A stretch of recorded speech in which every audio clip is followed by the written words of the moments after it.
Welcome everyone. My name is Divya Pawar and I am a training coordinator at the Temple Small Business Development Center. We help small businesses start and grow, and we're doing this through consulting over the phone or through Zoom and with a robust calendar of training events. You are here for the food business series, brand strategy, segmentation, target marketing, and positioning. This workshop is the second in the 9-part series, and it will cover brand strategy and how to segment customers, create target marketing, and position your business in the marketplace. We will also have office hours the next day of the webinar from 6:30 p.m. to 8:30 p.m. I will also post the link in the chat. For the webinar, we have all the attendees muted, and we encourage you to put your questions in the chat or Q&A. All attendees will receive the presentation and recording after the webinar. This webinar will be presented by Mark Lamondom from Tandem Associates. Welcome, Mark. And with that, I will turn the floor to you. Hello, everybody. Nice to have you with us this evening. So as Divya just said, we're on our second of 9. I think some of you may have participated last week when my partner, George, did food strategy. And so let's start with, if you can go into the chat and just let me know if you were a part of it last week, or have you taken any of the other sessions when we did the 9 in a previous circuit, or whether you were a part of the boot camp that we did a few weeks ago. Just let me know if you've had any other experience with this series other than joining tonight. So just, there we go. You were here last week. Okay, Shannon, welcome back. And Geraldine and Stacy. Good. Nice to have you with us, Adam. Welcome, Michelle, your first one. Awesome. Well, as Divya said, we'll be together for the next almost 3 hours, probably. We'll take a little break about halfway through. And I encourage you to ask whatever questions you want in the chat. It's a little difficult to do this because we really can't see you and interact that way, but the sessions are done this way. And then there's more opportunities in the office hours that we do tomorrow and every Thursday after these sessions. That's more one-on-one that we can do. So I encourage you to do that as well, so that we can have a chance to get to know each other better and see what else we can help with. So with that, I'm going to go through this pretty much as quickly as I can. Stop me if there's anything specific that you want to talk about. Otherwise, we'll just keep going and go from there. So let me put this here. All right. So as Divya said, tonight we're going to talk about brand strategy, and hopefully you're well aware of what the Business Development Center can do for you. They do way more than just these sessions that George and I are doing over the next 9 weeks. So I would encourage you to reach out to them. Their one-on-one consulting is really terrific to take you through all kinds of things. They can help you with, if you're having some issues with registering for different things, certifications, licensing, a whole bunch of resources. So I encourage you to reach out to them as much as you can for whatever your needs are. In terms of me, I've been running my own company for the last 26 years. We're an outsourced marketing services company that does a variety of things for our clients, everything from the early stages of strategic planning and research, all the way through a lot of new product development work, and then designing and implementing marketing plans for clients. Before that, I worked for almost 20 years at different advertising agencies in New York and Philadelphia. And I've been teaching at St. Joe's University in their food marketing department off and on since 2007. As you know, George is also a professor there. And these are some of the clients that we have worked with over the years. Some are small, some are large. And certainly, that's not all of them, but it's a good representation. I think most of you met George last week, and he'll be back next week on doing some sales webinars. So tonight, what we're going to talk about is basically the underpinnings of developing a brand strategy, how to identify potential consumer segments for your business, doing primary and secondary target marketing, and then a positioning statement. There's various ways of doing that, but we'll show you a full range of how to do that. But it's a really important element of getting you started on the marketing front. I mean, really understanding, basically a positioning statement is a single sentence that captures the essence of who you are and what you're offering to your consumer or customer. So it's a challenging thing to get that down into one sentence, but we'll talk more about that as we go through this evening. So what's a brand? There's all different kinds of definitions for brand. Obviously, you know, branding an animal is one way, but that's clearly not what we're talking about. So in the dictionary, it's basically, you know, a type of product manufactured by a particular company under brand name or a particular name. So, you know, this is what we're most familiar with, right? So Tide is a brand of detergent, if you will.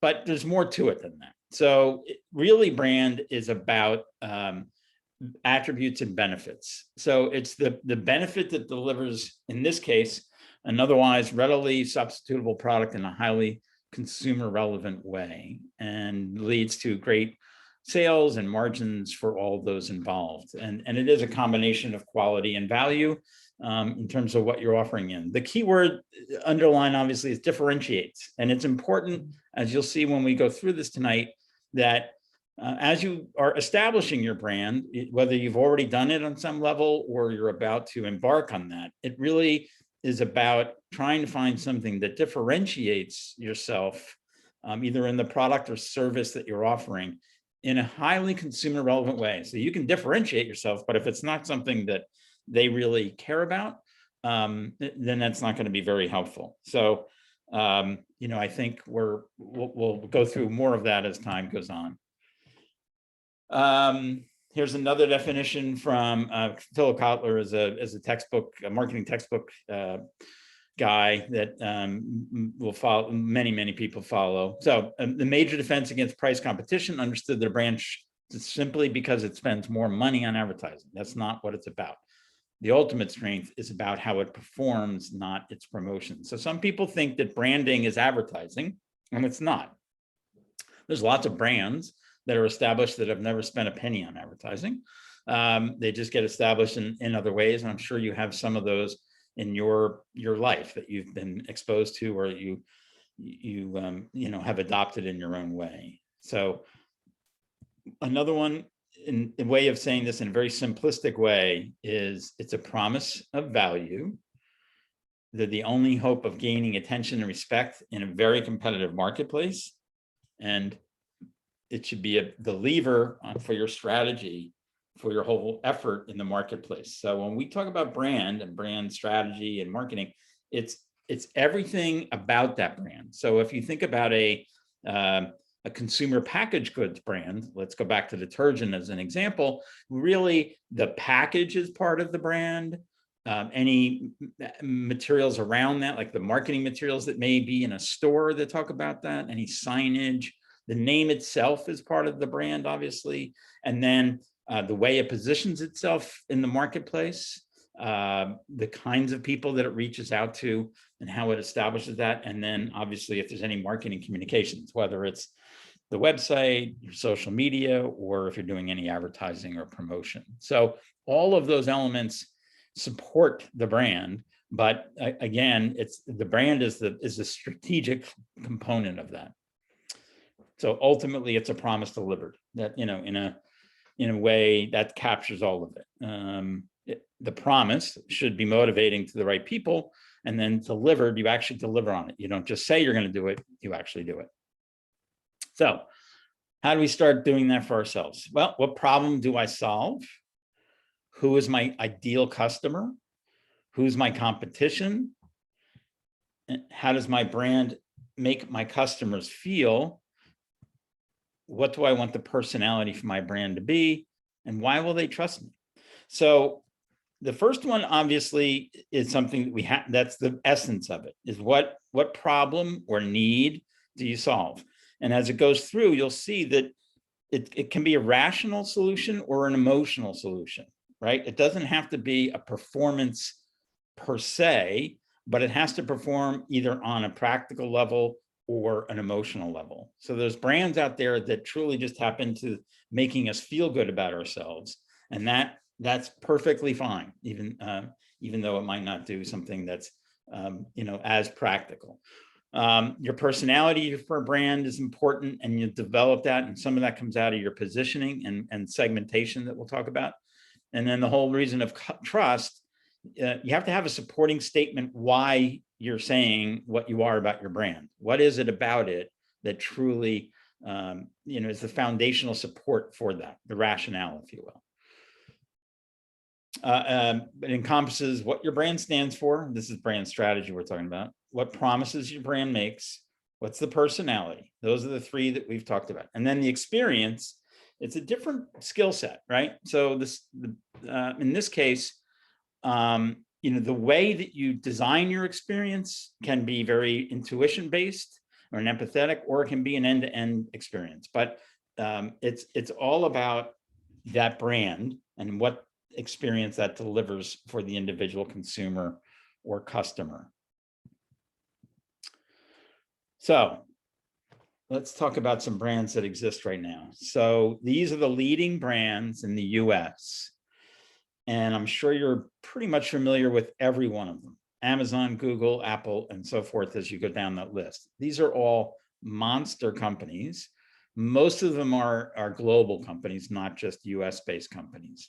And their brand value is in the hundreds of millions or billions of dollars in terms of their brand equity. And we're all familiar with the first three are really the most obvious in our day-to-day lives that most of us interact with. Microsoft is a little bit more of a B2B kind of brand with all the software components of that. And then we get into some more consumer-facing ones: Facebook, Walmart, and so on. So these are the leading brands. And as you can see, there's not really any food other than Starbucks that's in that list. The rest of them are either services or or retailers, phone providers, and so forth. And if you think about it, and again, from your own experience of how you shop for groceries, even private label products are brands these days. So back, I don't know, maybe 15 years ago, private label products, if you bought any of them, were basically, poor knockoffs of a leading brand, of one of the other brands. They were somewhat commodity based. But today, there are no commodity markets. It's just, people who don't focus on marketing and therefore commoditize it. So if you are familiar with, some other private labels such as these, so if you've ever been in a Whole Foods, the top left is their 365-day brand. They're in every category, if you will, of food that you can be in, and they're a high quality product. They're a good alternative to what a leading brand might be for the cookies or syrup or whatever it would be. The middle one is Target's, one of Target's brands, in our house brand. The far right is Publix, the chain down in Florida that has an incredible private label business going. And then there's others on the bottom of it. Wegmans is on the bottom.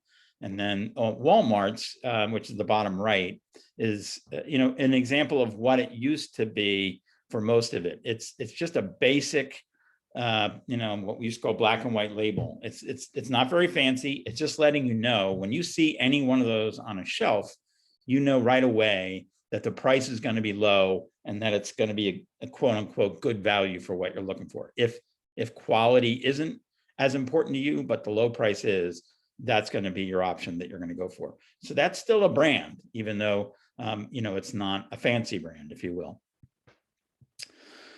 Now, the difference between marketing strategy and brand strategy, which all of our clients, we have to have this conversation on a regular basis to go through what the differences are. So a brand makes people loyal as a customer or an ambassador. It goes beyond marketing. It's what you as a consumer bring to the table in making your decision, and after any marketing has created the interest. So again, whether it's a package, whether it's something that you read about it from an influencer, or it's advertising, and you filter that in your head and whatever research you've done, all of that is what might create the interest, but you're ultimately buying the brand, not the marketing. And basically every exposure to your product or service. So a good example of this is if you've ever been in a Chick-fil-A, right? So Chick-fil-A prides itself on offering service, or a very pleasant service, and that's the right word because that's the word they use, every time you go in. So if you drive up to maybe a fault, the people working there will respond to you no matter what, saying, my pleasure, my pleasure, my pleasure. And that's been drilled into them from their training from the first day they were hired, that's part of the ultimate brand experience. You want the people going through the drive-through or walking up to the counter to really feel good about the experience of buying that fast food from them. And if you compare that to other fast food places, I'll bet your experience is very different. I don't know that you get that same thing from a Burger King or a McDonald's, where the people that, are making, minimum wage are going to sit there and say, my pleasure. They're just there to get you served and get you out. So it's a point of difference that they really hone in on as part of their brand. And part of the reason for that is it really represents the values of that organization. So the guy who owns Chick-fil-A, and he's from the South, and he's got, inbred in him is these sort of the Southern hospitable values. It matters to him. So he wants people treated in a certain way. And that's what drives part of that whole experience about it's my pleasure. And if, again, in the pandemic, I don't know if anybody's been to a Chick-fil-A, but they, they really made it easier for you to deal with them, not going into the stores. They would open up multiple drive-through lanes. And if they couldn't do that, they hired more kids to go outside and serve you, take your order while you're waiting in line at the drive-through so they can move you through faster. And so these young kids would be standing out in the cold, trying to help make your experience better by making it faster and whatever. And that represents the value of what they were trying to do there. And I will tell you, at least where I live, the lines going into Chick-fil-A were crazy because of some of those experiences. Okay, so marketing as opposed to brand creates awareness and interest, variety of ways to do that. We'll talk about that.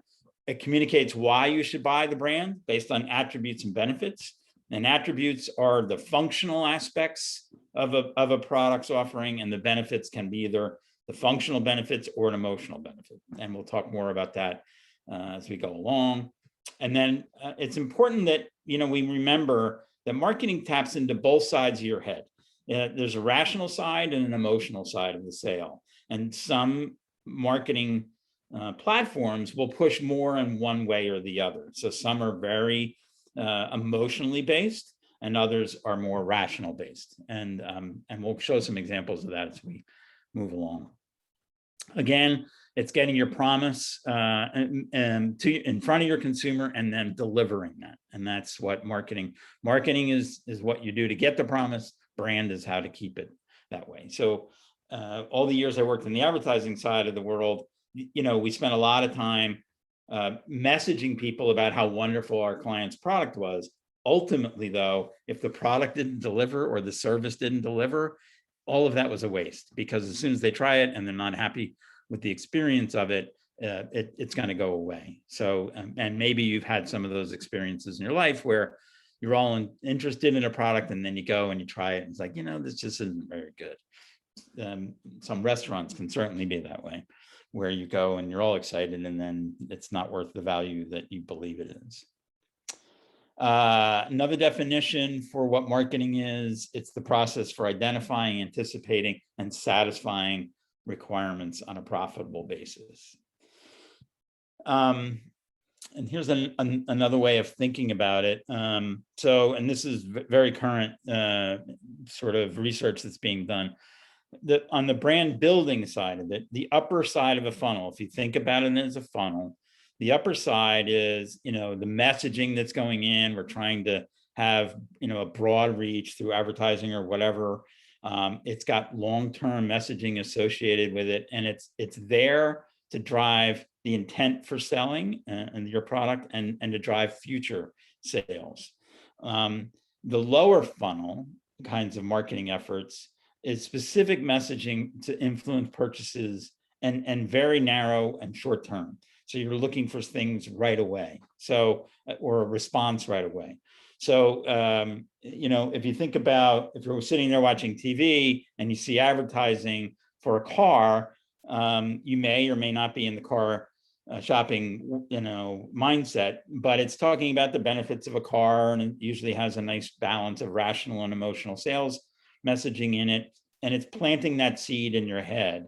And that's the upper funnel marketing, and that's getting you thinking about that product when you're ready to buy it. On the bottom end of that is when you're actually ready to buy, and so there could be incentives you might read, either on a website or in a newspaper, whatever, where somebody's having a weekend sale on their car lot, for whether it's a used car lot or if it's new, they're giving away incentives. That's the bottom part of that funnel, is trying to create immediate sales in that very short term message. And that's a much more targeted message that they're going after. Okay, so George probably covered this last week, and I assure you he'll cover it, and I will a couple of times throughout the next 8 sessions. Definition of value is benefits perceived versus burdens endured. So it's not price. Lots of people think value is price, and it's not. It's the benefit perceived versus the burden endured. So the burden can be the cost of that item, and the benefits of what you got for that. So as I was saying before, like if we'll talk about in a minute, but if you think about the Great Value, the private label brand of Walmart, the benefit that you're getting is you're getting an okay product, an acceptable product for a low price. And that's the burden. I'm saving money on that bag of chips or that laundry detergent or whatever it is. Whereas if you're Target or you're as a brand or you're Tide, the benefits perceived are it's a higher quality, it's going to get more stains out or make my laundry whiter or whatever it would be as a benefit. And the burdens endured are that it's going to cost me a little bit more, or I won't have to wash as frequently because it's going to clean better. Again, 2 reasons we all buy something or get committed to it. One is we solve a problem, and one is we make you feel good. And there's a balance in most of the sales of that. And then some are very much leaning in one way or another. So defining your brand opportunity. So these are the 6 W's: the who, what, where, who, when, where, how, why, and why not. What, rather. So who your customers are and their behaviors and beliefs, when they're buying your product, and what usage occasions is it satisfying, where are they buying it? And that's changing a lot in today's marketplace. Obviously, with all that we lived through with COVID, many more people are buying stuff online than they used to. How is it actually consumed? Is it consumed immediately? Is it consumed later? Is it at work? Is it at home, at school, so forth? Why are they choosing it? Again, this is about the problem that you're solving. Why is it they're looking at your brand or one of the competitive brands? And how the what, like what is it about mine that makes it different, and how it's going to perform differently. So those are different ways of thinking about the brand. How healthy is it? So there's equity that you have, or you start to build when you're early in your stages of development, what they know about you, right? So that's creating some awareness or a consideration that I might use this product or that product. And obviously the positioning, again, we're going to talk more about that, of what you're saying about your product and why we should believe that is important. And that's part of your equity. And then, what are they willing to do? I mean, in some cases, they're going to make it the preferred brand. In some cases, they're just going to try it and maybe use it every once in a while, or they're going to try it and not go back to it. And then the in-market experiences are, establishing a share, sales, and profitability within and all those elements as you move forward. There's a in one of the courses we'll go through later, and several weeks from now, we talk about the life cycle of a brand, and how you maintain a healthy brand with equity over time. And so an established brand like, let's say, Oreo cookies is going to be different than a new brand like a Kind Bar, in terms of where they are in their life cycle and how they drive success for their brand. So there's a path to purchase. Again, George and I will go through this a number of times throughout the 9-week cycle. But as you see in the green, you're planning and you're placing and purchasing. That's all the traditional digital side of the world. You've got demand, and then you're going to buy. So, you want to consume, evaluate, and engage, and you want to plan, place, and purchase. So there's different paths to that purchase cycle. And there's the elements that you have to make sure you're factoring in when you're doing your marketing. Consumers are less loyal these days to brands, and coming out of the COVID situation, it's even more so that way. There were more people trying new brands they hadn't tried before as a result of COVID, because of the availability of products or lack of availability. And that certainly has impacted some smaller brands that they got a chance to be tested and tried, and how that goes. And the larger brands that were there before have some catching up to do now, because some of them went out of stock. Like, you couldn't find certain things, right? So that if you were looking for paper towels and you normally bought Bounty and you couldn't find Bounty, you went and looked for whatever paper towels you could find. And that experience might have made you question whether you really need Bounty moving forward, as an example. So, consumers are definitely open to other brands and are not as loyal as they certainly were maybe 15, 20 years ago. So 46% are considered active explorers. This is on a global basis, where they're more likely to try a new product than they were 5 years ago. And 24% choose across more brands. So that's one that, like, this brand, and this brand are all okay for me. So I'll just try, I'll use any one of those 3 brands because they all fit my needs. And so it might be when one's on sale, it might be when you can't find it in the store, so you'll try the other one. There's a lot of reasons that you might pick up the other one, but that's 24% of the population that's willing to shop multiple products within that category.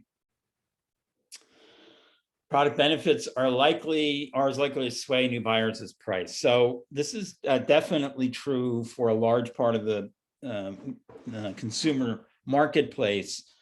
But there are people at one end of the spectrum that price is king. Like, whatever the price is, that's the most important thing to me. And I'm looking for the lowest price, and I believe that this product will be just fine. But I just look for the lowest price. Others are looking for higher quality or other benefits and are willing to pay more of a price for that. And we see that in some of the, in particular in grocery products, where we now see stores that are basically catering to those people looking to do that. Whole Foods is a perfect example. Sprouts is another chain out there that's doing that, or the Fresh Markets of the world. These are grocery retailers that realize that there are many customers out there that will pay more for what they perceive are better quality products, and that's what they build their whole positioning around.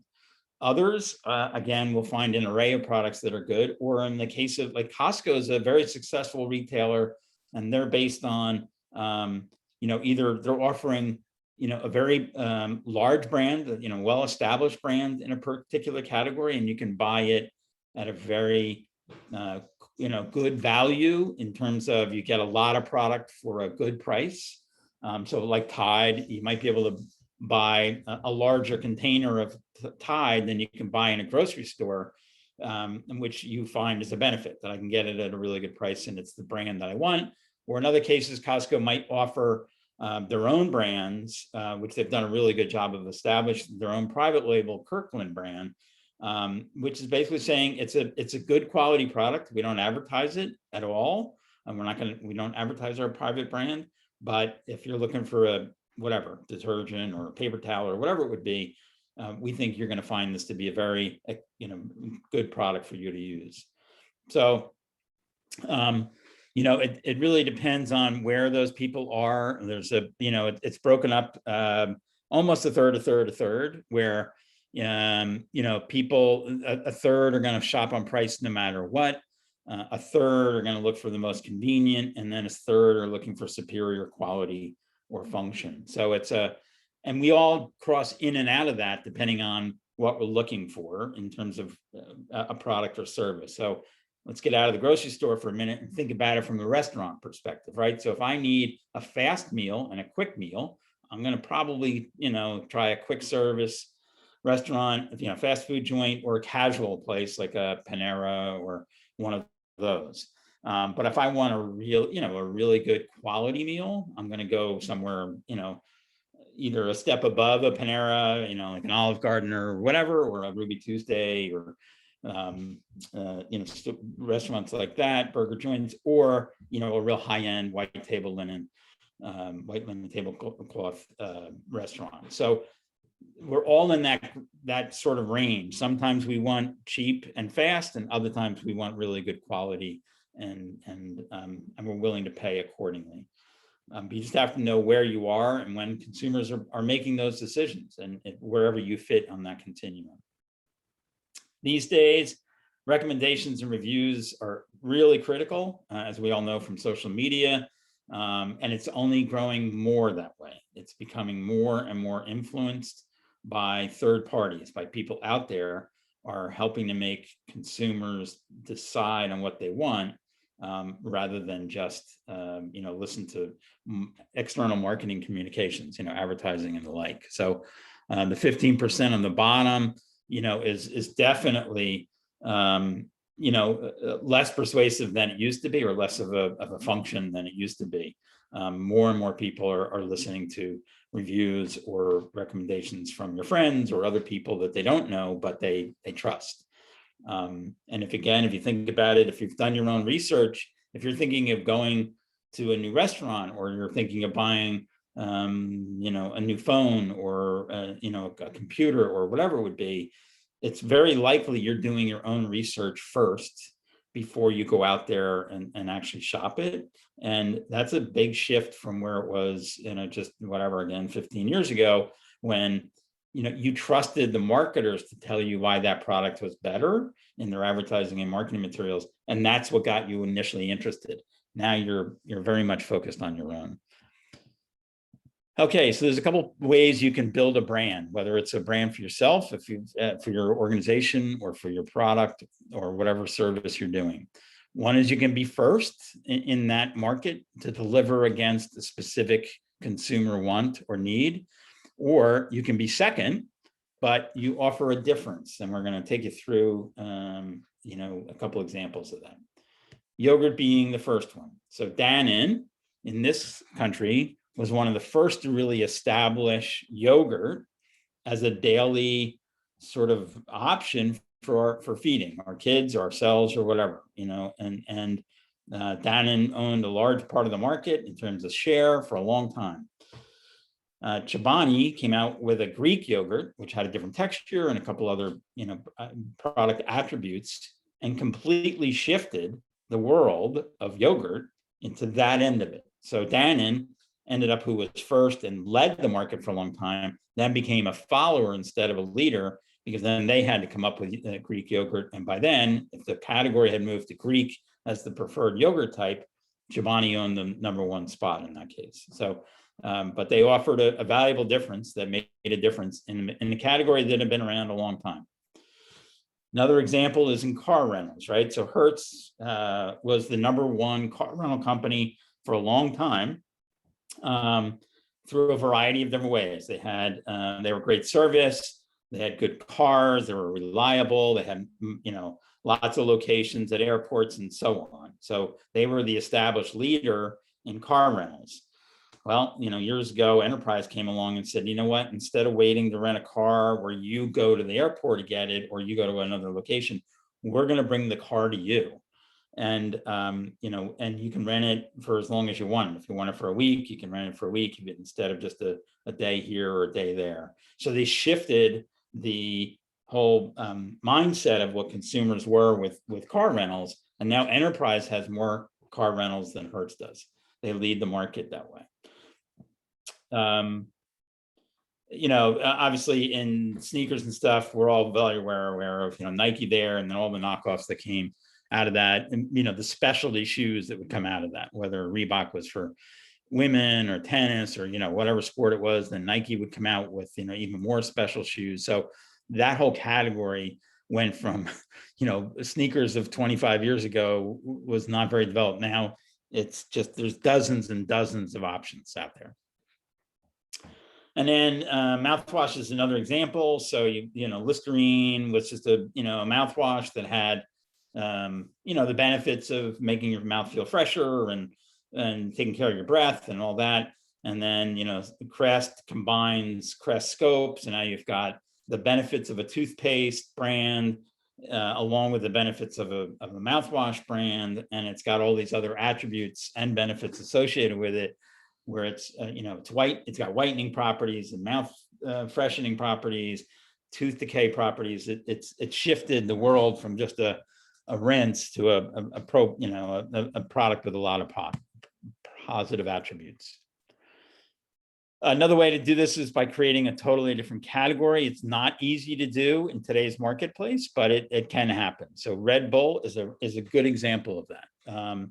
This is a product that, when it came out, it was a very different product. It was a carbonated drink in a can. So in that case, it was like others, but it provided a very different benefit. It was in a very different can that was out there, and it went after a very different market. Went after people that really wanted a jolt, that really wanted some extra energy and whatever. So it was young, it was mostly male, but not totally. I mean, it was very targeted to young males, guys that were truck drivers that needed an extra boost because they were whatever. So instead of getting a Coke or a Sprite or Pepsi, people would buy this, and it was truly innovative in the way they created that category. 5 Hour was another entry that way, and this wasn't even it was just a shot of something, a shot of energy. So instead of getting a cup of coffee, you could go up to the cash register at a convenience store or whatever and get a shot of 5 Hour and have all the caffeine boost that you were looking for. Swiffer was another category innovation that didn't exist. If you think about this, this is just, it's a mop, but the delivery system was, I'm going to give you this, the mop handle in the package with, all folded up with these wet or dry wipes. And I'm going to consistently sell you the real product is the water, is what you're selling. So the cloth is what the product, the point of difference is, but really what it's about is convenience. People didn't want to deal with a dirty mop or whatever, and they just grossed them out. So this was a way to, I can do a quick mop and throw it away and get it out of sight. So keys for developing a new brand, product performance is really important. You got to address a need and importantly, deliver that great experience. And then, deliver tailored marketing support. So in today's marketplace, that's the most important element of it, not just doing broad-based stuff, but very tailored marketing support. Know who your prospect is and target them directly. And social media is certainly one key way of making that happen. Why consumers buy, there's stimuli. This is product, price, place, and promotion, the 4 Ps that you'll often hear in a marketing course. And then other things are the outside influences, what's going on in the economic world or technology world and so on. Those are the external sources of what's driving the buyer behavior. In your case, whatever that buyer's characteristics are, culturally, where are they? Socially, where are they? Their personal habits and behaviors, the psychological elements. And then it goes through their decision process, right? Like what the problem is that you're recognizing, they do some research, they evaluate what alternatives are open to them, and then they make their decision, and then they decide whether that was a good decision or not. And all of that drives the far right, which is your product choice, brand choice, and so on, and how much you're going to charge for it. So they're all key steps in that buying process. Switching away from food for a moment, just to think about like HighTech Brands, one of the things that they've done as to launch new products is to take an existing idea, if you will, and apply it to a different audience. So think about it today. Right now, the technology for like there's fish finders, golf range finders, weather trackers, calorie counters, all of them use the same basic GPS technology, but they just took it and put it into a different segment. So a way that, that technology, that little magic that's in that device, it's all sort of the same idea, but it's just they narrowly focus and say, okay, let's go after golfers and find a way to use this technology, GPS technology for golfers, or let's use it for tracking weather or whatever it would be. So there's a lot of interesting ways that they've done things in terms of launching new products off of a foundational product. There's first in mind versus first in market. We talked about a little bit about this a minute ago in terms of being first or then being second, but having a product differentiation on it. So think about with computers. So you've got Dell and Apple. Obviously there are PC people that are going to lean maybe more towards a Dell, but Apple is sort of known with a whole strong following of people who want that kind of computer. Dell was probably the king of the universe in PCs, 15 years ago, when Apple had a smaller sliver of the computer market and was mostly for people that were interested in graphics and all, but they were really smart and went after kids and schools, that it was an easier interface to deal with and had more fun things built into the software of the computer itself. And now, there's a lot more people that are very loyal to an Apple product. And now with, as a PC, you can buy all kinds of PCs from all over the place that doesn't have to be a Dell anymore.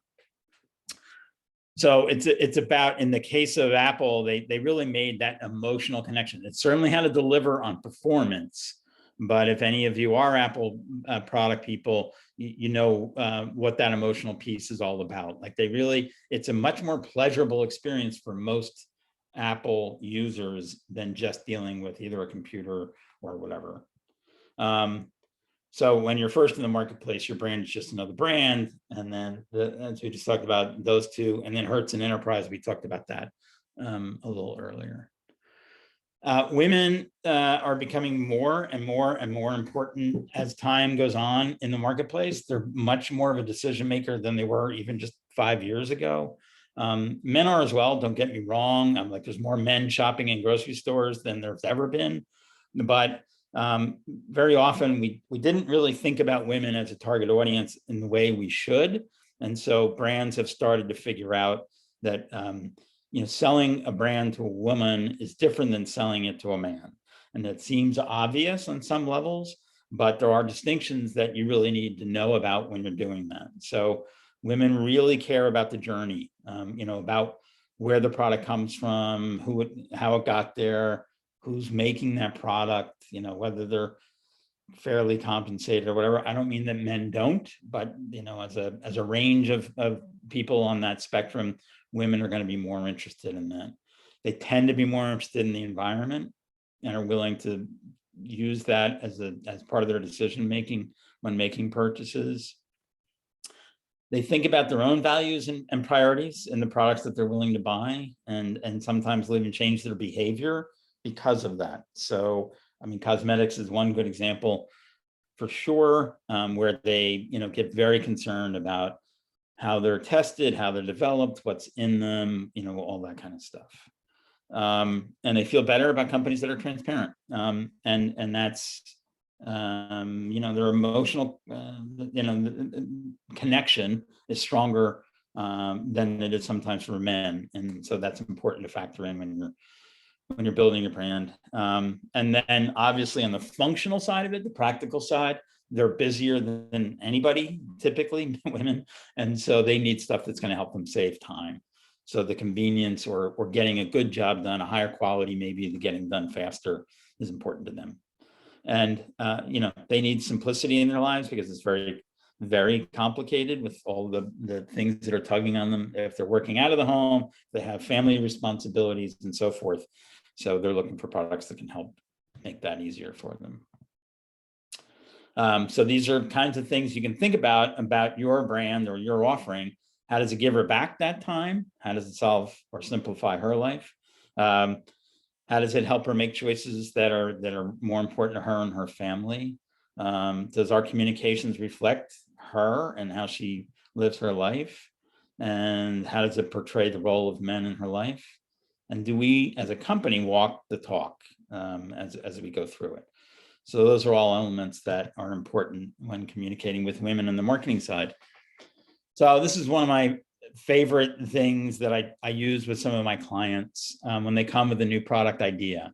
So this is in different ways, depending on what chair you're sitting in, of what you're thinking about. So when yogurt in a tube, when Go-Gurt came out, or whatever, this was the cartoon at that point. So R&D uses, a description in a very practical sense of what it is. It's yogurt in a tube. And the agency is using, benign rebellion. It's, it's sort of nonsense kind of talk but they see it in a much more ethereal way. Finance is looking at it as a cash operation, cash cow. Operations is saying, holy cow, I got to make 50,000 cases of this. Marketing's looking at what % share of market they might get with this new product. Legal is worried that it's a bad idea because people are going to gag on this tube or swallow the tube or whatever they're worried about. Leadership is, pounding the drum of how this is a great example of leadership, of the senior leadership and their innovation that they do. All of that's going on in the office structure of that company. Ultimately, the consumer, it's just yogurt and it's what's in the fridge. They don't think about it the same way we do.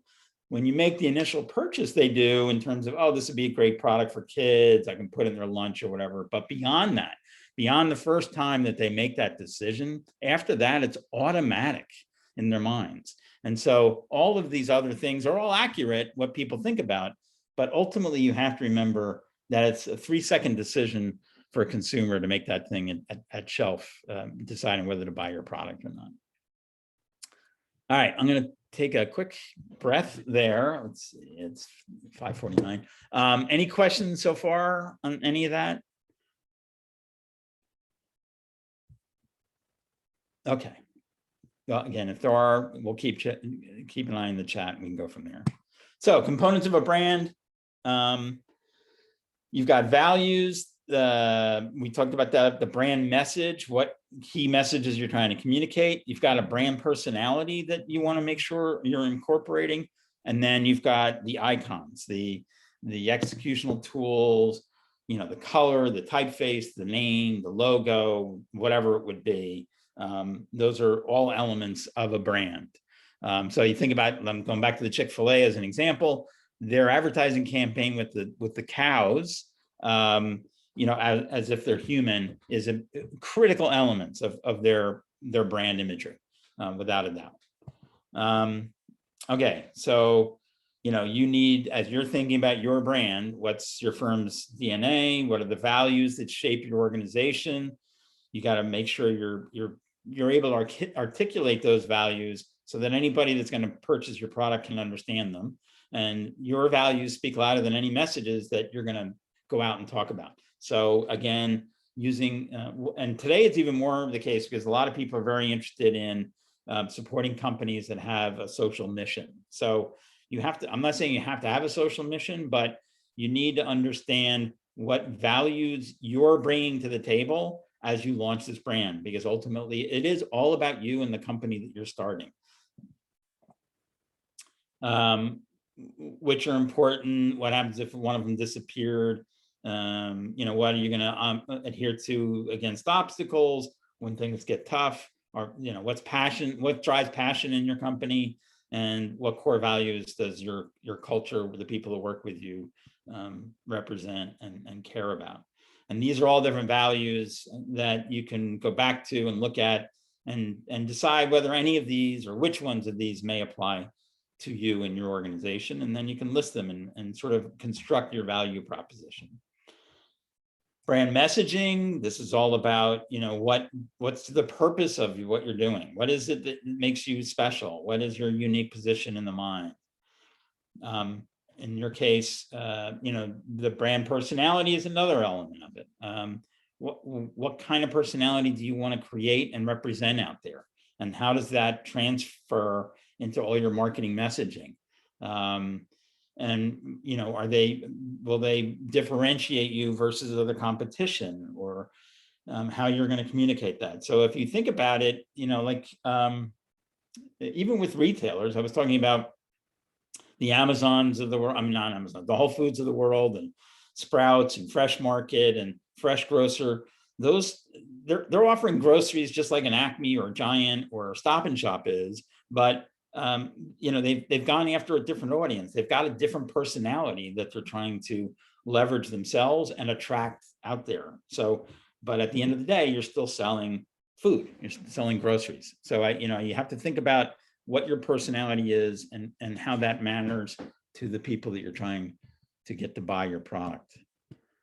So these are different personality attributes or traits that you can decide, which ones make sense for you. And again, you can list them and figure out which ones work for you. So those are, simple, quick worksheets to try and get after some of those key elements of building a brand. So next, we're going to talk about segmentation. And what is segmentation? So this is focusing in on what consumer audiences make the most sense for you, that match up against what your product or service is offering. So and this is a common issue that many entrepreneurs deal with. I did this with my company. When I started my company 25 plus years ago, I'm sitting there going, okay, I'm basically a marketing services company. Everybody needs marketing services. So I can go talk to all kinds of clients. Over time, you realize that that's not true. Like you have a certain set of things that make you better than others. So in my case, I quickly, said, no, I'm a consumer focused. I'm not a business to business focused business. So I'm interested in consumer focused products and services. I tend to be more in new product development than anything else, and I tend to be food. So my segments became much clearer very early on that I wanted to target and go after, rather than just anybody who needs marketing services I can appeal to. So we have to be careful about how we think about that. So the population is much more diverse. So I'm going to take you through some specifics on that in a minute. Everybody's got very specific needs and tastes. There's so many choices out there now that you can leverage all of that. There's lots of different people making different products, and then media consumption and the channels are just incredibly fragmented today. So here's a good example of coffee, right? So if you sell coffee, that's great, but you can buy a cup of coffee at McDonald's for $1, which is a perfectly acceptable cup, 8 ounce, 10 ounce, 12 ounce cup of coffee to get you started in the morning. Or you can drop $2, $3, $4, $5 at Starbucks and get a special coffee. And they're very different segments. You might appeal to both, right? So or you as a consumer rather might be interested in both. There might be mornings where you just want a simple cup of coffee when you're on the road, or you're driving long distances, or whatever it would be. And other times you want a special treat. But, and then some people would never buy a McDonald's coffee and really always want one of those special Starbucks things. And others will blend it out. So you need to understand which consumer segment you really want to go after, because you can't just say I'm in the coffee business. These are different. This is Nielsen audience. This is Nielsen data, I believe, or IRI data, which is a very established research house. And these are the key drivers today of segmentation trends. So most of you are probably familiar with this. So households have changed dramatically in the last decade or so, right? So we've got different audience, and you'll see this very much in the last 2 years. You've seen a huge shift in the marketing and advertising this way. With marketers and advertisers are much more sensitive to portraying different audiences for their products, so that they're not being sort of single-minded.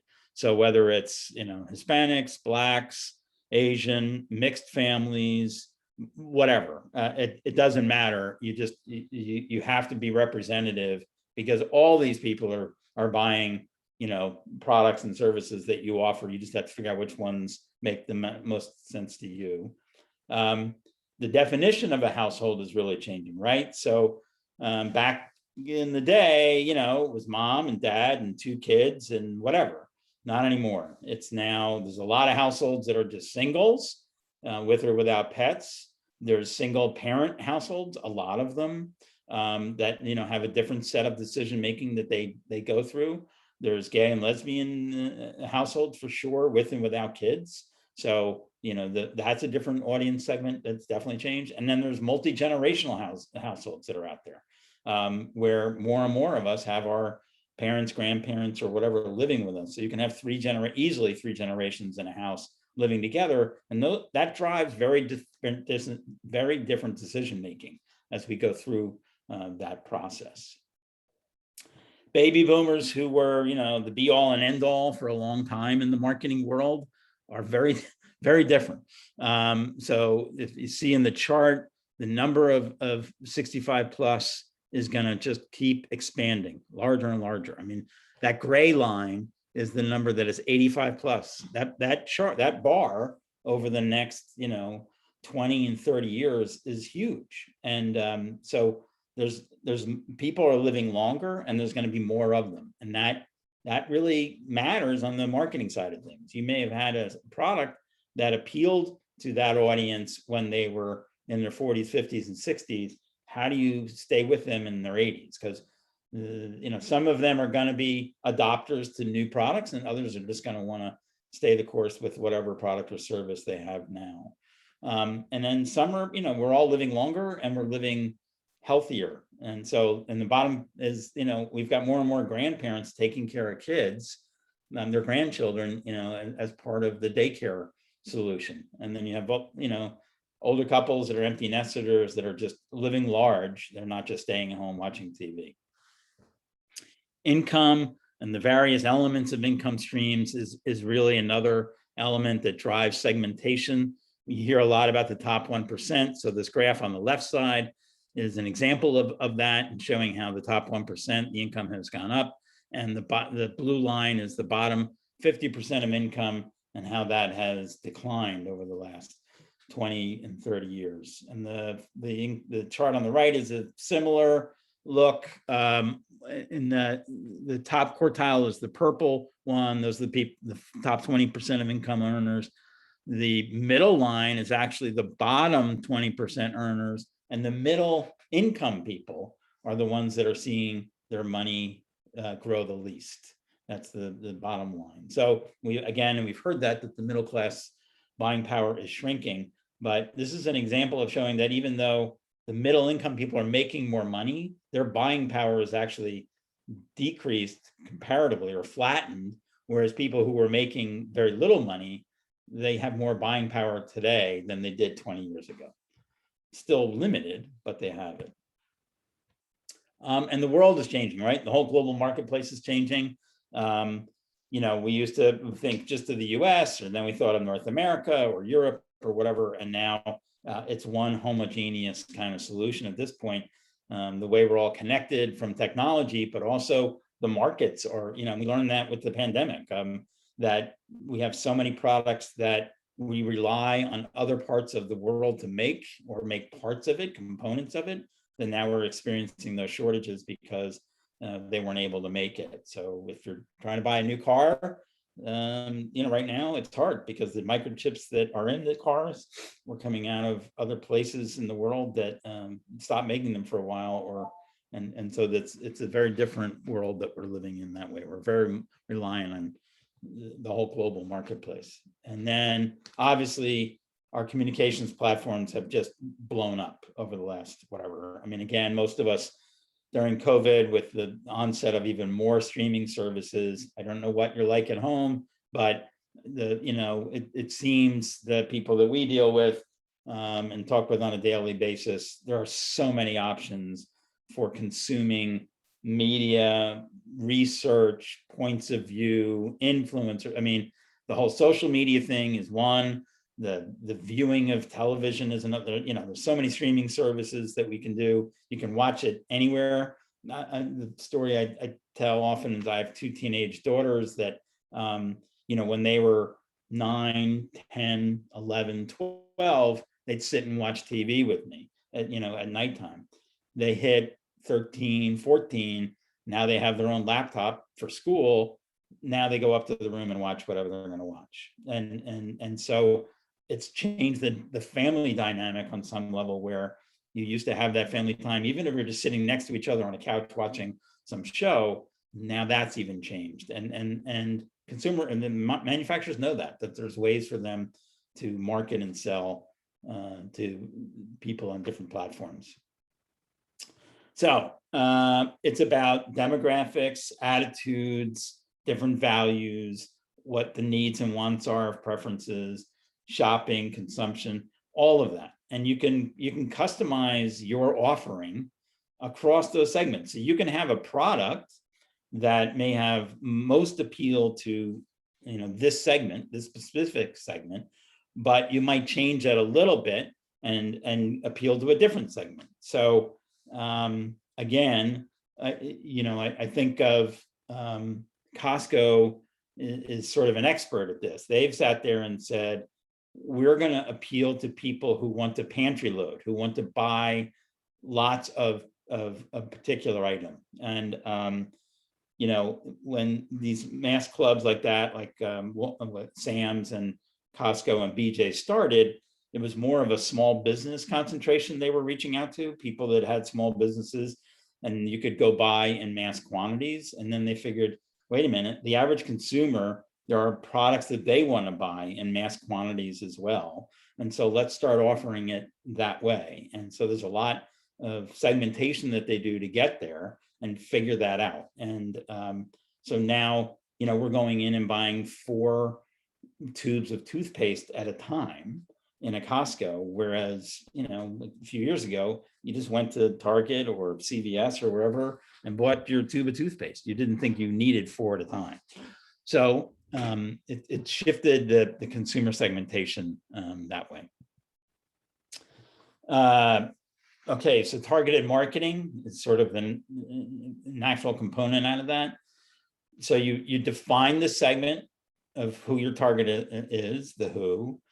Then the what, when, and where is your strategy of, you know, how you're going to reach out to them so that they accordingly act accordingly. And then you execute your marketing against that in a how, in a customized marketing. So it could be the message could be customized, or it could be the actual channel could be that way. So I don't know how many of you have been on TikTok, but as an example, you know, that up until very recently was just a kids, you know, young tweens kind of platform, kids watching videos of dancing and all that kind of stuff. Food manufacturers have started to figure it out. And now there's so much food content on, and food prep content, and watching recipes and watching people make stuff. It's a very, very narrow audience, and there's no advertising on that platform yet, but clearly there's ways for you to influence even now what that's all about. So I'll tell you that I have a client that, you know, we develop recipes for them on a yearly basis and execute those recipes for them for their website and all. And, you know, we're looking at TikTok to see what people are making so that we can recommend those as those kinds of recipes on our website. You know, it's that sort of synergy is working. Food retailing, you know, the benefits of food retailers are price, convenience, quality, and so forth, you know, meal solutions. There's different behaviors of the buyers and the consumers that they go through there. You have loyalists, you have light people, you have heavy shoppers, coupon cutters, treasure hunters, and so forth. Some people will go to multiple places to do their shopping for the week, and others are like, I hate shopping, I'm going to one store, I'm going to get it all done, and I don't care that it's going to cost me more at this place versus that. Just because, you know, Tide is on sale at retailer X, I'm not making a special trip there. Others will. Others will go to 4 and 5 different locations for whatever their shopping list includes. And then obviously you have all the various characteristics of the buyer that's going into that retailer, their marital status, age, so forth.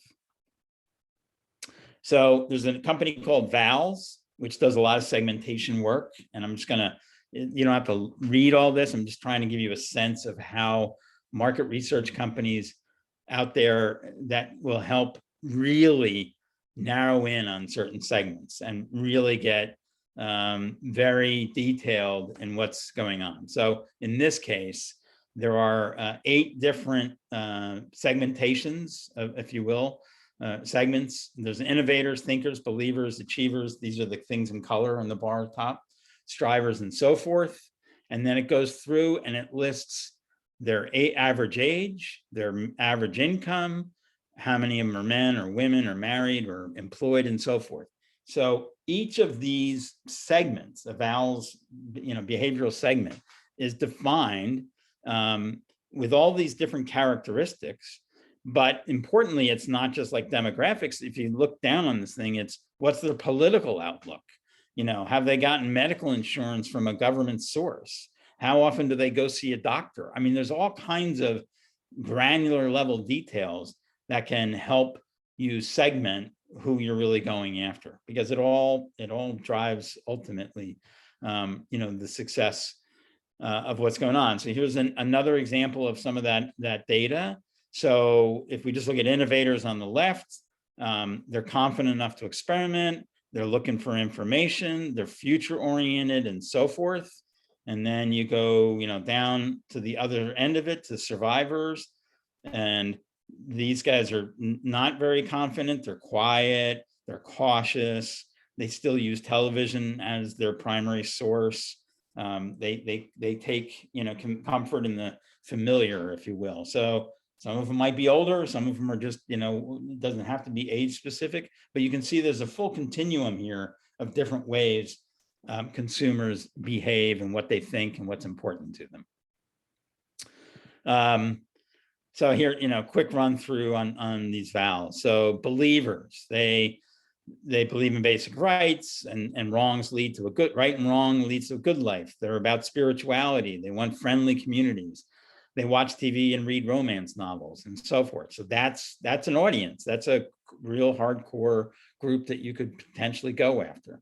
Or achievers are all about, I want to be first. Money is important to them. They're very committed to their job. They're scheduled out the wazoo. They're trying to juggle all those balls at once.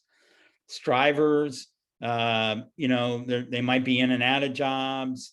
They're looking for, they like video games as a way to, escape their day-to-day life. They're fun-loving. They're more likely to be using public transportation in cities, so forth. So you get the idea that there's, this is, one example of market research that can be out there. This can be an expensive proposition to buy this data, but there are data sources like this out there in public that will give you a better sense of different audiences than just you talking to yourself, your neighbors, your family members about, your product and your service.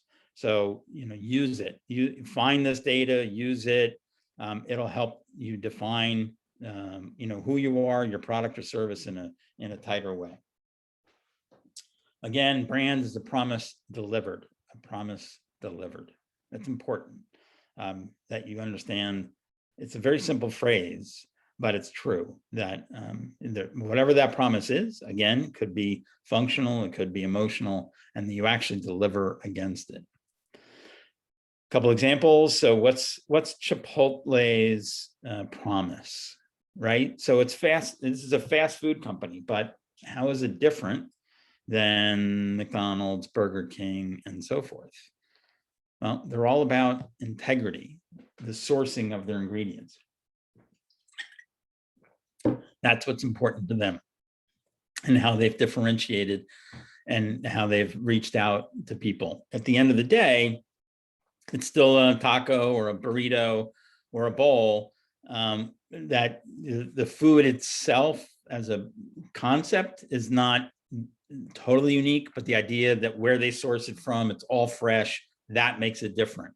And the fact that you get to customize what you want. You walk up to the counter and say, I want some of this, I want some of that, I want some of this, I don't want any of that. That's attracting a certain audience that really makes a difference in a fast food offering. Oreo, what's their promise? So, we've all probably had an Oreo cookie in our lives. And it's whatever that is, that enjoyment, that feel good, that nostalgia, whatever it is for you, as you go. But Oreo, it has been around for decades and decades, and they figured out that they need to be more than just 2 chocolate cookies with cream in the inside.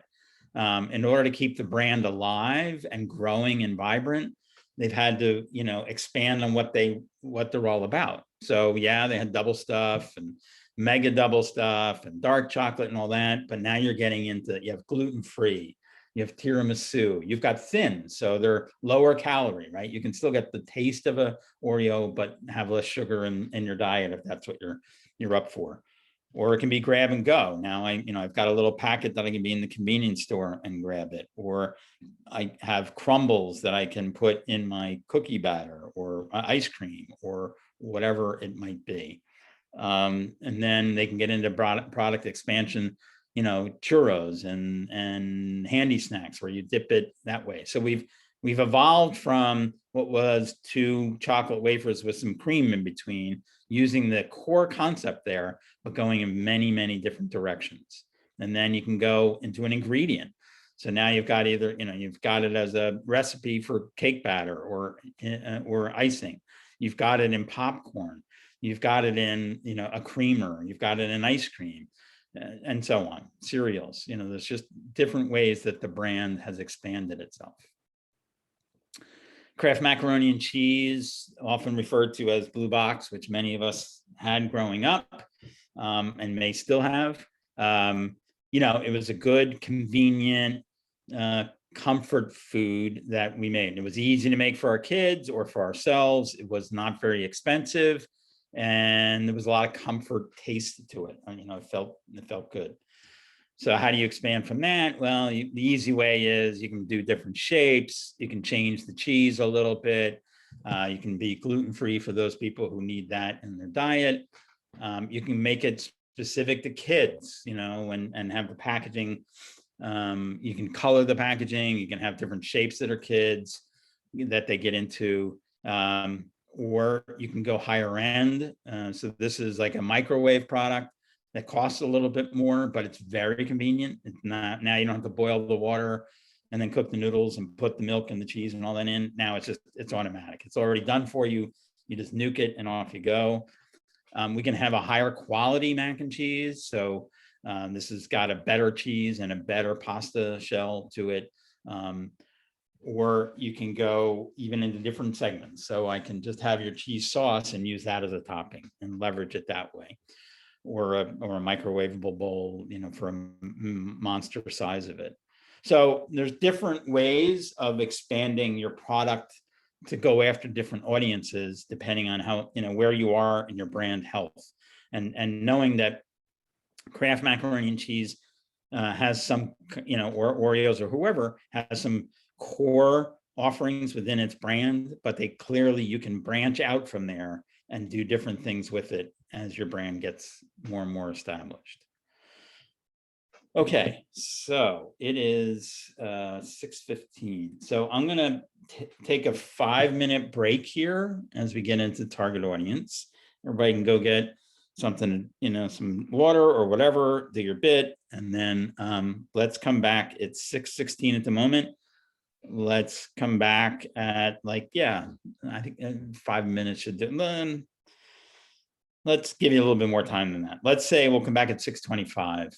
And now I'm sorry for being so, let's stick with it. Let's say about 6:21, about 5 minutes, we'll come back and start it up again. All right. Thanks.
Hello, everybody again. Welcome back to all of you who are coming back. So before I keep moving on, is there anything at the moment that you have questions about or want me to address as we go before we move forward?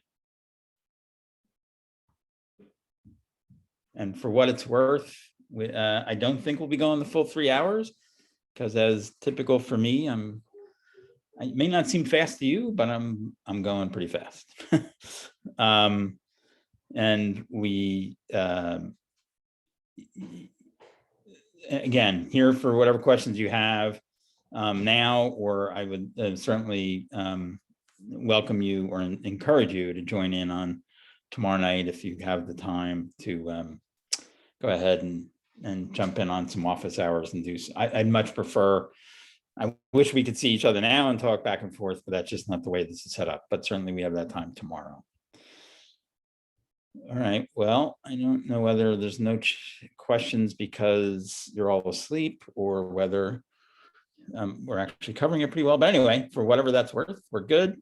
And I will keep rolling here. Don't hesitate to stop me. All right. So this is where we are. So who is your target audience? So far, we've talked about brand strategy and what that's all about, and then how that matters compared to marketing strategy. And so that's the macro view, if you will, and the 30,000-foot view is what the brand strategy is. Then we narrowed down a little bit and talked about segmentation. Oh, there we go.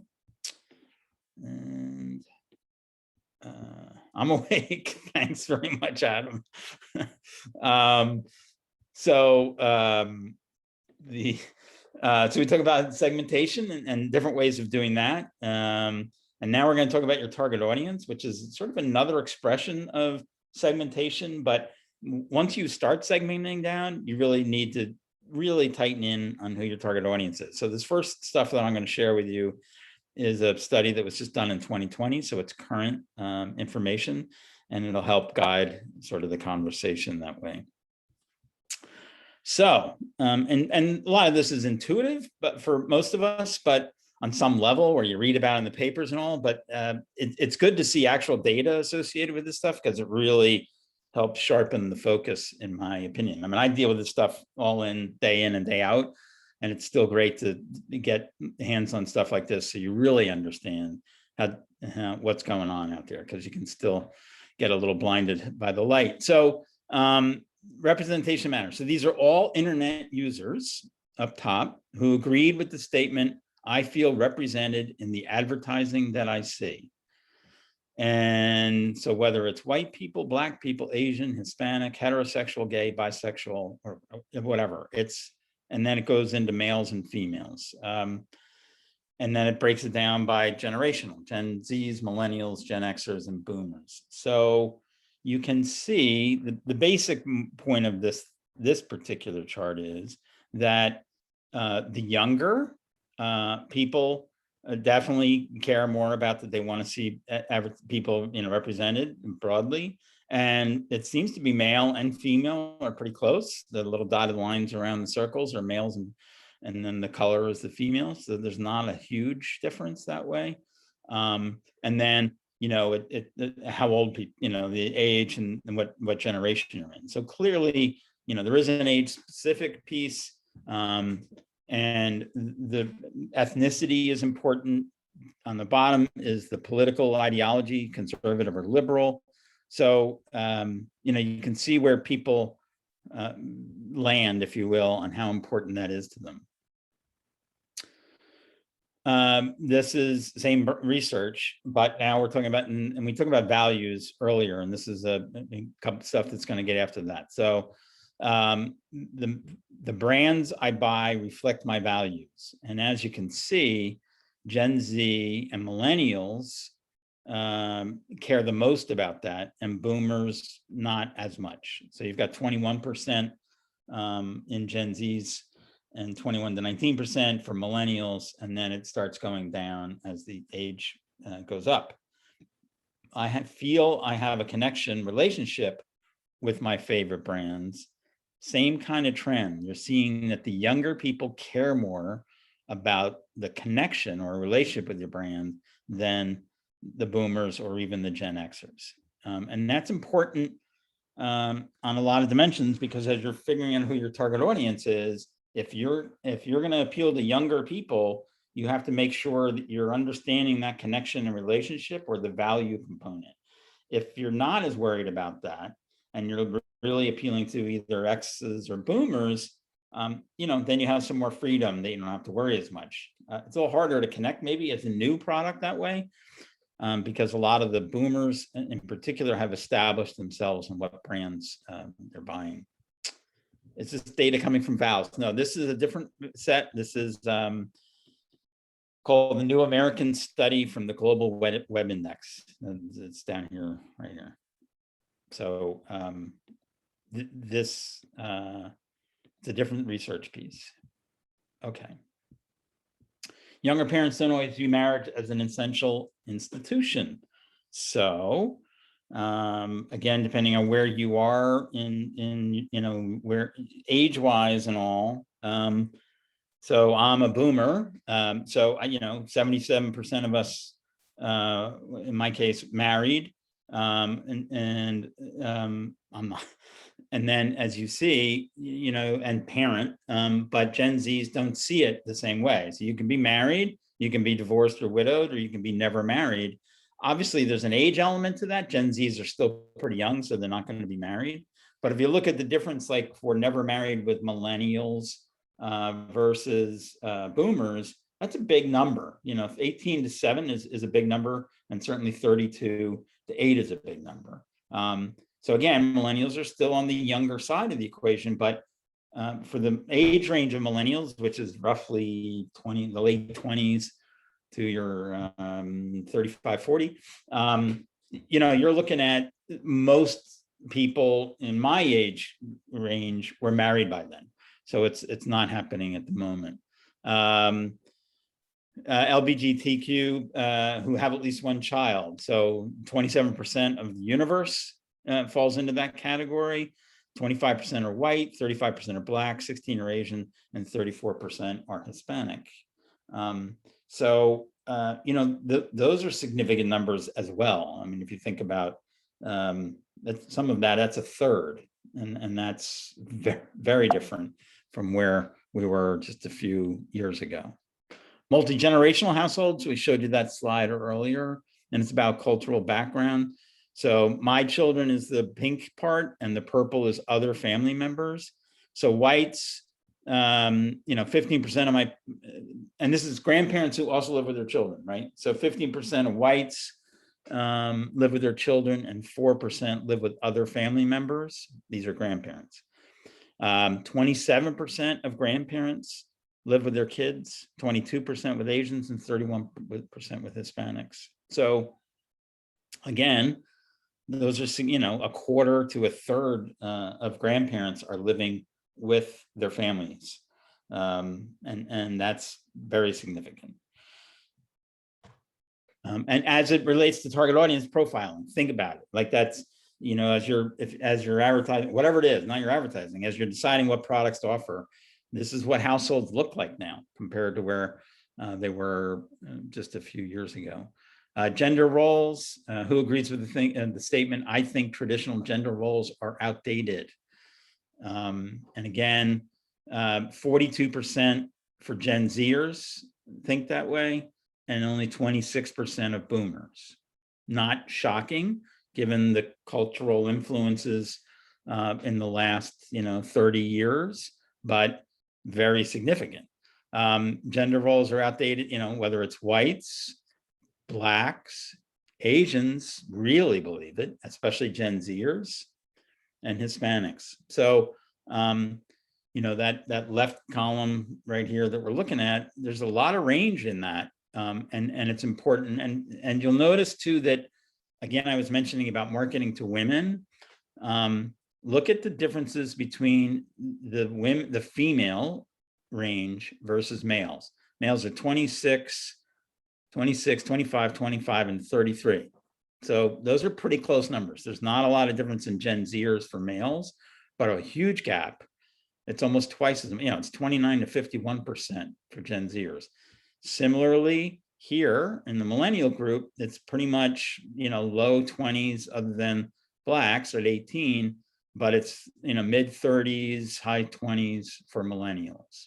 So again, females are more concerned. What's interesting is as you get older, there's less of a difference between men and women. There's not as much of a range. All right, so the next is who they say these people do not trust big brands or big corporations. And so the bars are all people, and then white, then black, then Asian, and then Hispanic. So that's the makeup of it. So as you can see from an income perspective, Asians are the least trusting of popular. I'm sorry, are the most trusting because it's who say they do not trust. So almost a quarter of people in the low income bracket don't trust large organizations. And then it's the low 20s as a middle income, and then it's 19 or 20 in the higher income, and it's very flat. So almost everybody, regardless of your ethnicity, as you're in higher income, you're more likely to trust bigger brands. So, it's whether that's education oriented, income, focused on money, but it's a real driver when you think about how big your brain is. You have a good shot at convincing somebody, and I look at this and say low income and middle income people are more likely to trust smaller brands. So I'm looking at it the other way, which is great because I can sell a lot of product to those people. These are percent of people agree with the statement, I prefer ads that reflect my culture. As you can see, it's pretty consistent, again, where it goes, but by Black, Asian, Hispanic, it definitely varies. And the older you get. So it's, but what we've all seen in marketing today is that there's much more reflection of the multiracial, multi-generational, or racial influence in our marketing and advertising. And that's a good thing because it represents more of really who we are as a country. Distrust of financial institutions and big brands. So this is another representation of what we're just looking at. So I look at like 16% of millennials don't trust banks. And who do you think some of the biggest users of Venmo are as a software tool? Millennials. So they have figured out that they don't need to go to a bank or a drive-through or whatever as much. There's other ways that they can deal with the financial institutions, whereas boomers are much less likely to do that, or more likely to trust their banks because they've been dealing with that for all of their lives. And big brands and big corporations, 25% of Gen Z that's a quarter, and millennials, a quarter of the people in that demographic don't trust big brands or corporations. If I were a big brand, I get worried about that because I'm operating at a deficit already, right? Because I've got people that aren't going to trust me. So if I'm Coke and Pepsi and whoever, Verizon, Target, Comcast, Xfinity, all of these big brands, you have to figure out ways to get past that and find solutions around that. And some of it's the products that you offer, so you can try and get there. And some of it's the tone of your marketing message and what values you stand for, right? So some of these organizations spend a lot of money on social programs so that we can appeal to the Gen Zs and millennials of the world, that we're not just big bad corporations, but we really care about the greater good of things. Again, if you've, so I don't know what you watch and some of the advertising you see, but, Comcast spends a lot of money in and around the Olympics and all that, or the Olympic trials, and you'll see a fair amount of it in the coming weeks during the Olympics. And they're trying to represent themselves that they're doing good by offering Wi-Fi and computers to people that don't have the income to be able to do that. In particular, as relates to all the home education that had to happen with COVID. So they're spending millions of dollars putting laptops and Wi-Fi availability into lower income households or neighborhoods as a way of showing them as a good partner, a good corporation. And that's one of the messages that they think will resonate well, even though they're a big conglomerate and drive the rest of us crazy when we get our cable bill. Health relationships, percent of internet users to say the following are among their top hopes and aspirations, right? So these are internet users. So, you have to keep in mind, this isn't a totally representative audience because they're people that use the internet. Almost everybody uses the internet, but please remember, not everybody uses the internet. So, the hopes and not everybody, 60% of the people want to be healthy, 52% want to be happy, 47% want to be financially secure, and so on. So 16% want to make a difference in the world. That's impressive. And 13% want to do well at work. Very interesting. Again, me being a boomer, like that, and a male, that was a yardstick that I lived by, was, how well I did at work. Was I respected at work? Did I progress at work? Get promoted at work, whatever. That was a big yardstick of success in my life, especially pre-kids. But that's not really a driver for as many people today as it may have been. Now we're more worried about being happy and healthy and, respected and all those softer elements, which is a good thing. This is another sort of representation of some of that. This is all about, values. We've been talking a lot about values tonight. So supporting good causes, 44% who say that that's important to them. More important than making money, if you will. Helping the environment, 39%. Again, a little lower, but still close to how important making money is. So you see all these, they care about your reputation, they care about staying fit and their physical appearance. More care about making a difference and supporting good causes and being respected, those softer elements of life, than maybe, making money or how I look. And again, that's an evolving sort of world we live in that way. And then Gen Zs and the 65 plus group have more in common than you think. So the first one is believe equal rights are important. The two largest groups are Gen Z and the silent greatest generation. So that's over 75 people. Believe helping the environment is important. Again, those are the two biggest groups. But you can see that everybody, over a third of each of those groups, cares about the environment that way. Outspoken on issues they care about, or worried about climate change.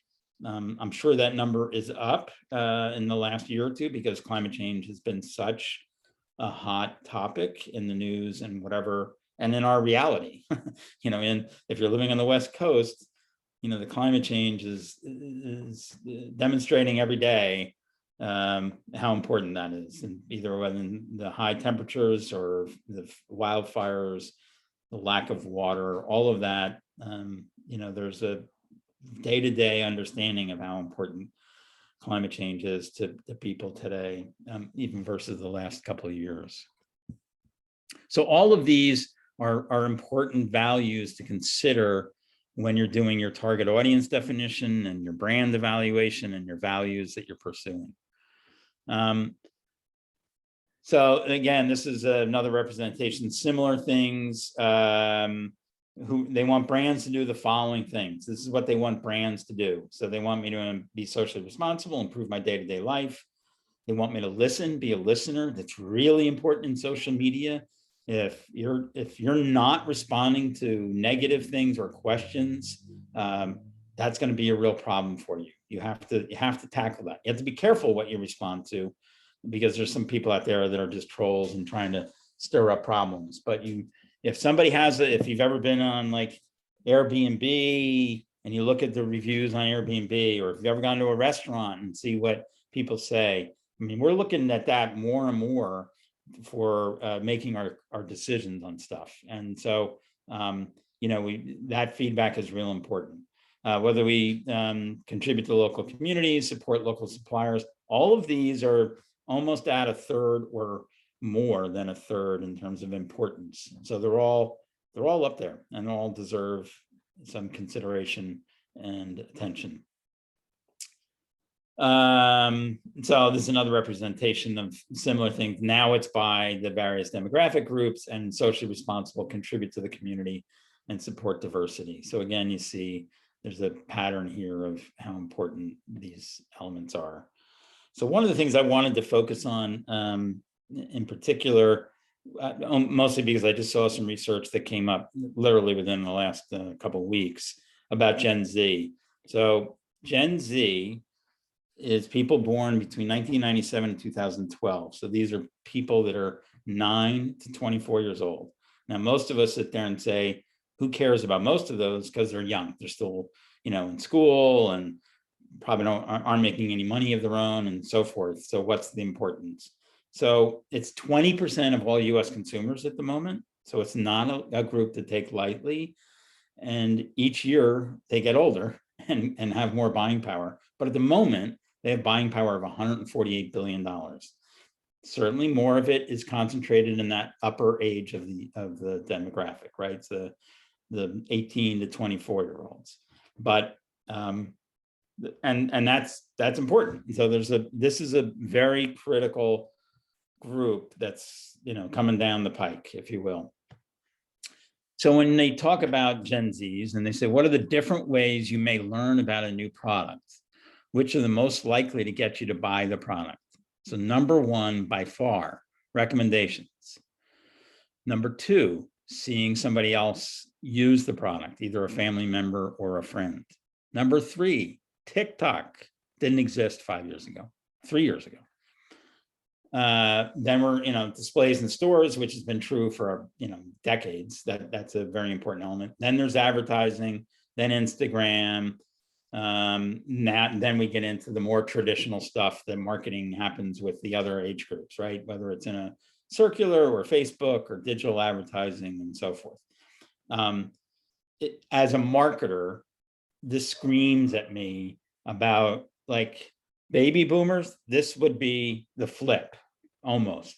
So like TV advertising, radio advertising, all of that would be much more important to a boomer or maybe even a Gen Xer than these elements, but it's by far moving in this direction. So it's really something to consider when you're going through and figuring out who you care about. These are product categories purchased in the past 3 months. And again, this is the higher end of that group. And these are females 17 to 23 in Gen Z. So 87% have bought food, 74% have bought personal care products, and so on down the chart. They're buying stuff. These are real consumers.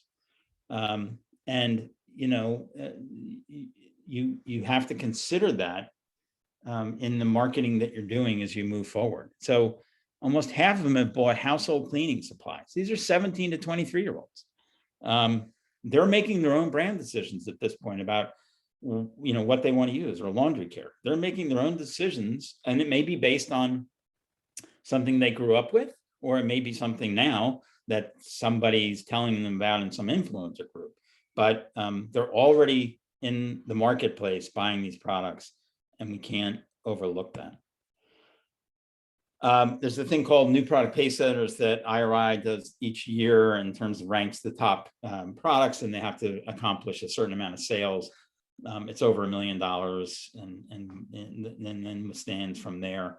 So these are the higher performing ones from 2019 that they're talking about. So of the 8 brands that did really well in 2019 across the board, all of them had some of the psychographic openness and common. So based on social listening, Gen Z values openness and agreeableness above other psychographical traits. So they want transparency. They want, people who care about the product and can agree with them. They definitely are interested in influencers. They're definitely looking more at that than other kinds of format where they get their information. And TikTok is crucial for them. And that's where they learned about brands like Pop-Tart Bites and Bang energy drinks, which are huge businesses now, largely targeted at this age group. So that's just one group that that you can drill down in and see huge differences in. The same is true for millennials, Gen Xers, boomers, and so forth. So you need to make sure, and trust me, your product is not good for everybody. It may have some appeal to everybody, but you need to make sure whatever product or service you have in your head that you're going after, you need to tighten in on who you think is the core target audience for that. Not just everybody wants it. Real quick, e-commerce, I'm sure most of you know, it's changed a lot. Obviously, the COVID situation really accelerated a lot of this. But basically what this is showing is very significant growth in foods and non-foods, but in particular, foods is what most of us are interested in terms of e-commerce, whether it's click and collect, where you have somebody else doing the shopping for you, which became a huge surge during COVID, or you're buying it directly online and having it shipped to your house. It's a big turn. We're going to see some of it turn back a little bit because all the indications we see are people will go back to grocery stores or wherever they were shopping to buy their food. They'll go back to it somewhat, but there's still going to be more e-commerce associated with it than there was. And a lot of surveys you'll see is that we jump-started probably 5 years in 9 months. The numbers of households that they thought would be buying e-commerce 5 years from now, we already accomplished that just in the 9 months of serious COVID situations. Most people, not all, but most will continue to shop in similar ways they were. So you can see the top one here, shop that's click and collect, shopping up online for groceries with curbside pickup. The number's holding at roughly 2/3, and it's in March. We're pretty far out on the COVID at that point. That's a year out on the beginning of COVID. Shop online for grocery delivery. It's it's at 60% and holding. Goes grocery shopping at stores. So we're starting to see that creep back up, as I said. But some people who are creeping back into going back into the grocery store are still going to buy some of their groceries online and have it picked up because they realized the convenience of that worked for them. Now, what will happen with retailers who had to adjust to that and offer those services very cheaply just to keep the business flowing? They did it. If more and more people continue to want to buy online, I think we're going to see the prices for online click and collect or whatever are going to go up because retailers can afford to do that on an ongoing basis. They're not making any money on it. E-commerce shoppers are higher loyal than their brands than brick and mortar. And there's a somewhat obvious way for that. So if you've ever shopped for something online, and it's not just Amazon where they do suggestive selling, but most of these people are tracking your purchases, right? So if you go in and buy X brand of whatever, detergent, paper towels, cookies, crackers, whatever, the algorithms, and when you go back in to buy this, are going to say, do you want to buy X? Do you want to buy wheat thins again? And it's going to be a lot easier to say yes, as opposed to, do you want to buy crackers? And then go through the myriad of choices for that. So it's harder for new products to establish themselves in e-commerce. in some ways, because they're just dominated, especially in these shopping algorithms, they're just dominated by your current purchasing behavior. The other thing is, I just did this for one of our clients. I went and shopped for, in this client is a butter manufacturer. And I went, and it's a new product, and I went into a grocery store online thing, and I just put the word butter in, and then looked for them in that search. And in one retailer, out of the, as you just search and you keep scrolling down, they had butter in for butter popcorn, butter lettuce, butter whatever, butter spreads. There was all kinds of words that butter was represented in. So my client's product was behind the listing of popcorn, even though it's butter. Somebody put the word butter in, and it's lower on the list when you scroll than literally butter bib lettuce was higher. So the retailers are still trying to figure out how their algorithms work and how to make that work better. But that's a real problem for a manufacturer. If I'm trying to get people, I'm going to spend money to place myself in higher in that searching engine, if you will, on an online grocer. And if they just put butter in, I'm going to lose. This is a really, really overwhelming chart on some level, but that's really the purpose of it. The journey of shopping has become so complicated, and that there's so many elements to it that we as manufacturers or as service providers or whatever have to take all that into content. And that's what I was trying to say in that cartoon I showed you. Ultimately, we have to really simplify this whole thing for the buyer, because there's so much going on. The top part of that is all the elements that are happening, in an in-store environment, where it is in the aisle, and word of mouth, and self-checkout, and employees, and coupons, and all that kind of stuff. And then on the bottom level of that is all the various elements. It's social influencers, it's product reviews, it's third-party apps, it's Instacart, or having it delivered from the retailer themselves, their own loyalty programs. There's so much going on as you work from awareness through product consideration to the actual purchase to whether or not you stay with that product. So this is a good thing to think about when you're figuring out where your world is going to be, because this is how complicated it is, but you need to figure out how to make it simple so that the consumer can work through that a lot faster. Okay, so that's target audience stuff. Now we're moving into sort of the communications side of it and positioning. So this is your product or your brand or your service and how you're doing it. And this is sort of representative of what I was just saying. I love this cartoon. Even all of us need to stay focused, but we all get very distracted very quickly. So you do the best you can, and you always represent yourselves the best you can, but ultimately your positioning, once you nail it, you can sort of stay there for a while and focus on other aspects of what you need to address. So what's the point of difference? It needs to be clear. I'm going to pause because these are important words: distinctive, consistent, and compelling. Those are all four really important. Your point of difference needs to be clear to the consumer or the customer. It needs to have some distinctive quality.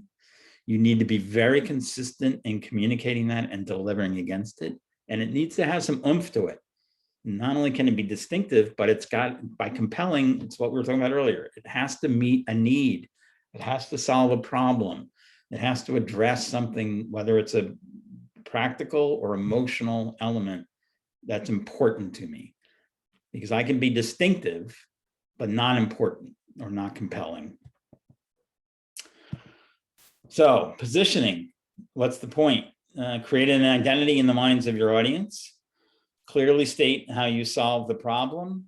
And it's got to be inherent in that. It's got to have some sustainable competitive advantage, or else you're a me too.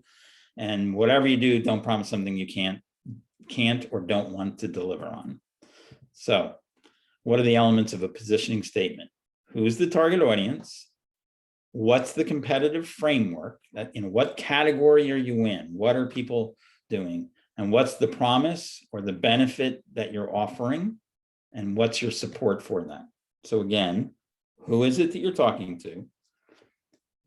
What category, what competitive world do you live in? What's the promise? And what's the support? So let's go back to Chick-fil-A as an example. So the target audience in their case is most likely younger adults, families, not real young kids, probably more, early teens age or whatever.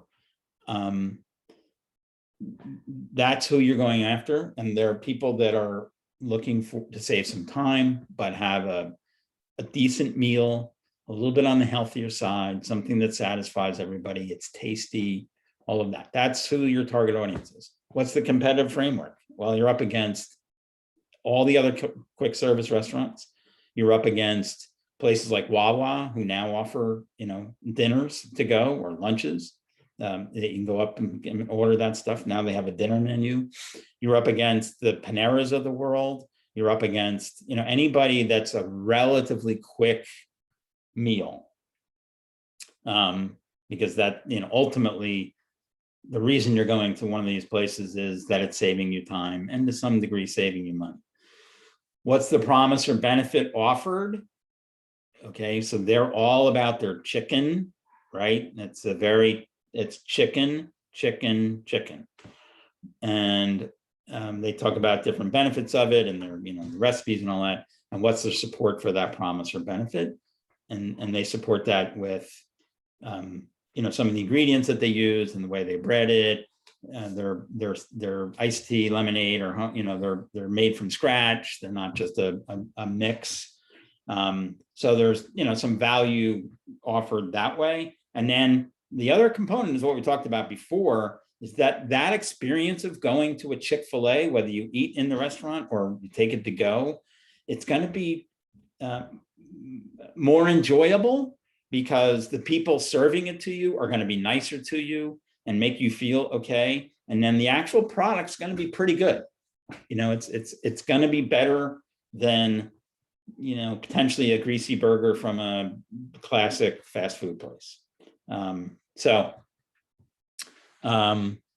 it's not cheap, right? They're not about value that way. They're about the quality side of value, not the price. So McDonald's, if you're talking about McDonald's is out there offering $1 coffees or $1, $2 meals or $3 meals or whatever it would be, where you can get, a couple of chicken nuggets for $1 or whatever it would be. They're all about the price point and trying to drive you in that way. The quality of the product itself is not as important.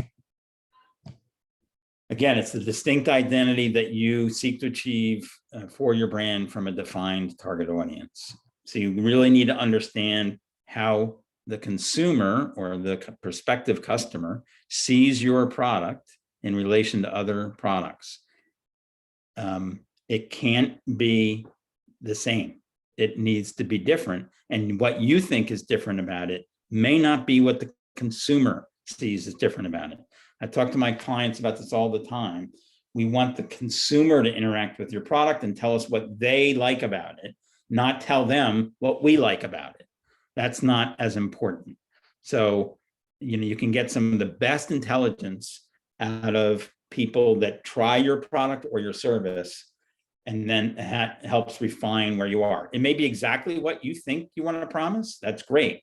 Or it may be something a little to the left or right of that. And that's important to know.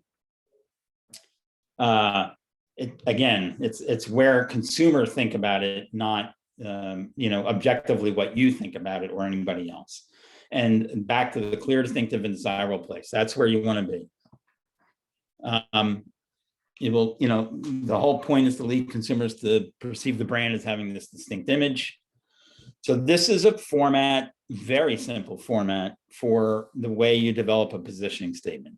So to whomever that target audience is. And I think by now you've figured out that I don't mean women ages 18 to 24. That's not a target audience. That's part of a target audience, but it's got to be a much tighter definition of the real core target audience that you're going after. My product is the one, so in this case, category segment. So if I have a new coffee product, it's the new coffee with probiotics, and it competes in the coffee segment or beverage segment with probiotics. And my point of difference is I am the first coffee with a probiotic in it, or my probiotic helps your digestive components interact well with caffeine, or whatever point of difference benefits you can pull out of that. Another way to do this, very simple, because my product has this attribute, this point, it offers this benefit better than this competition. So because my Chick-fil-A product has a better homemade coating, it offers better taste than McDonald's chicken. Made that all up just while we're talking, but you get the idea.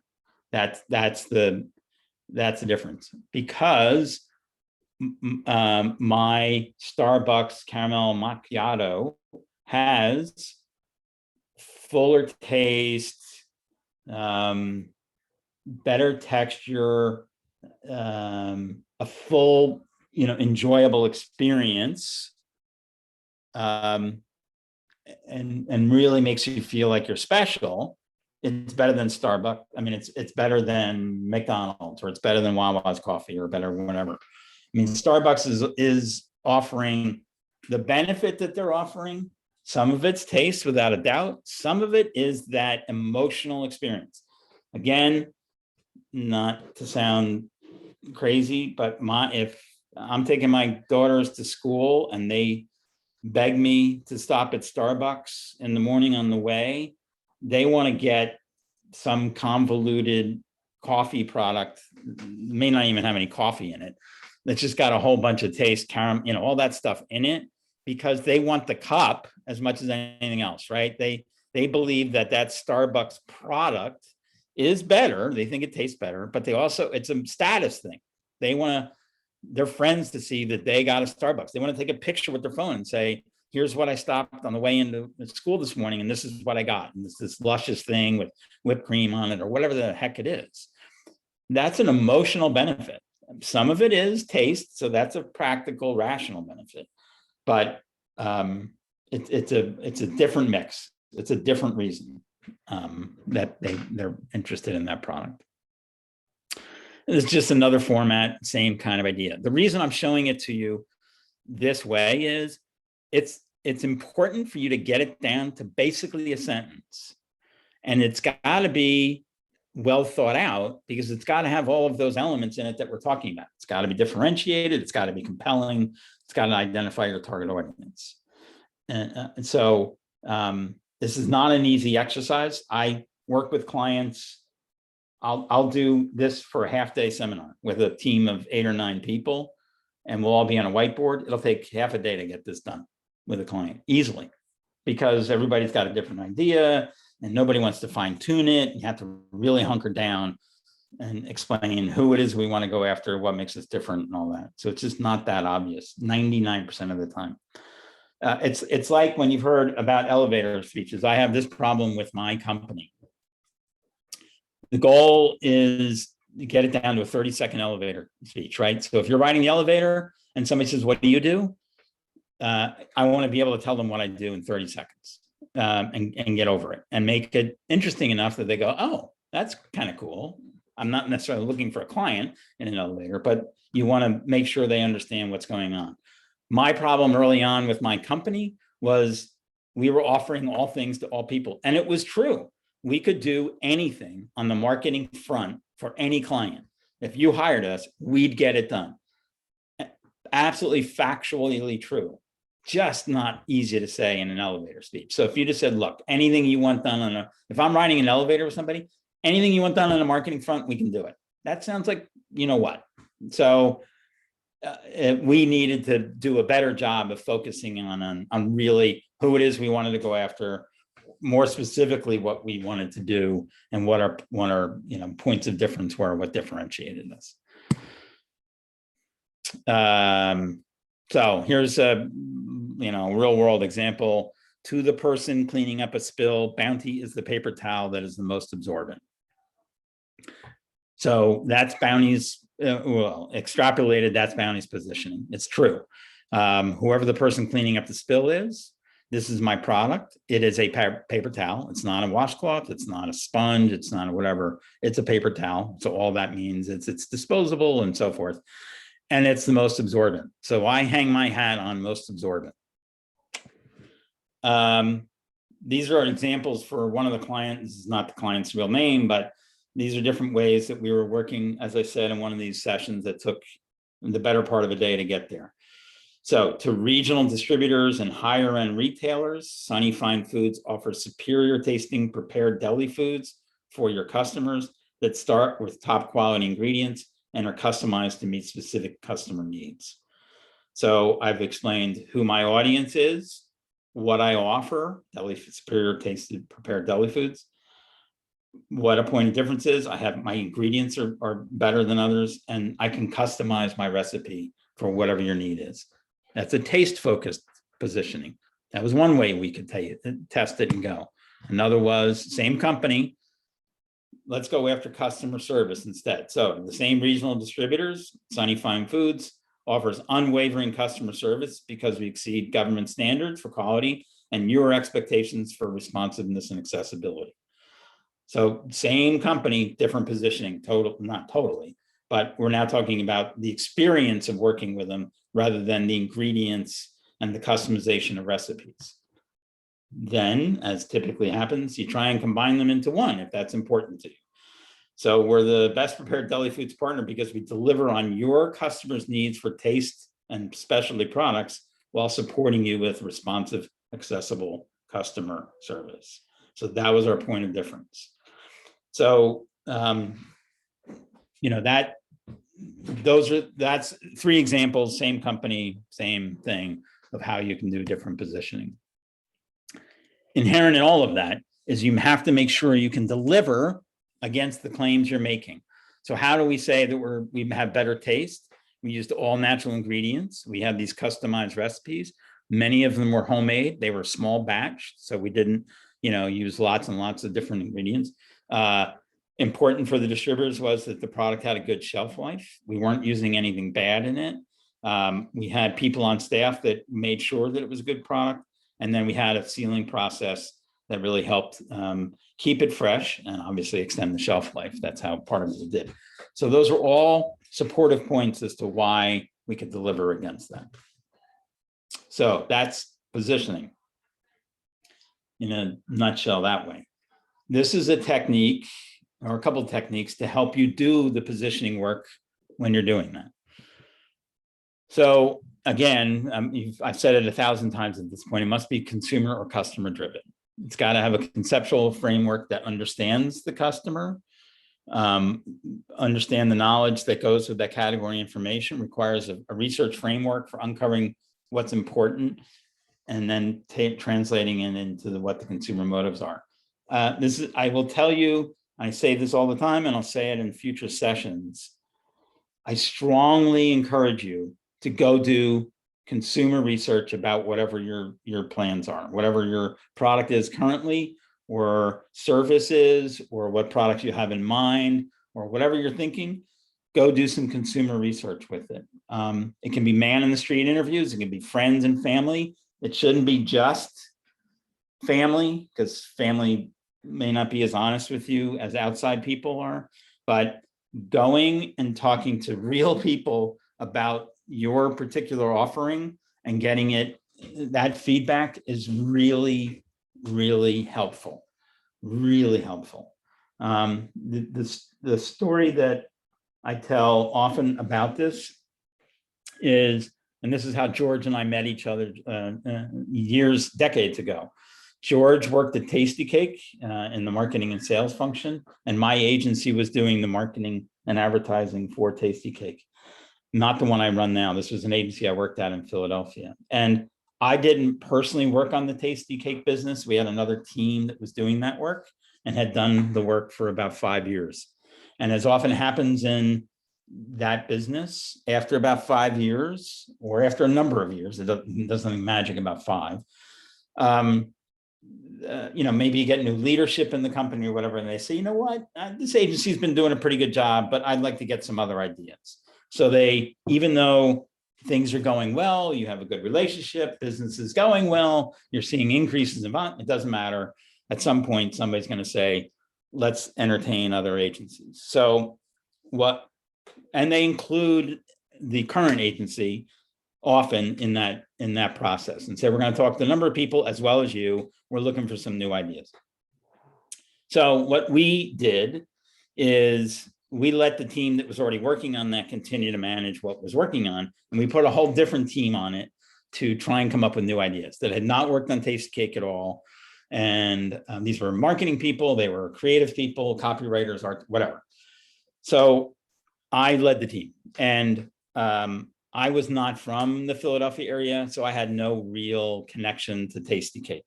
Obviously, any of you who have grown up in Philadelphia, it's been part of the Philadelphia world for 50 years. So I didn't know anything about it. And so I went out for drinks one night with some people from work. And I asked them about Tasty Cake, like what's so special about Tasty Cake? And these were moms with kids, and there were people that, their husbands, packed lunches for work and so on and so forth. So I'm talking to these people just to get a sense of really what it was about. And I asked them a bunch of questions about, well, what else do you put in your kids' lunches if you don't have Tasty Cakes? What else goes in there, or for your husband's lunch, or whatever it would be? And what quickly became apparent to me and our team is that we had looked at the category as snack cakes.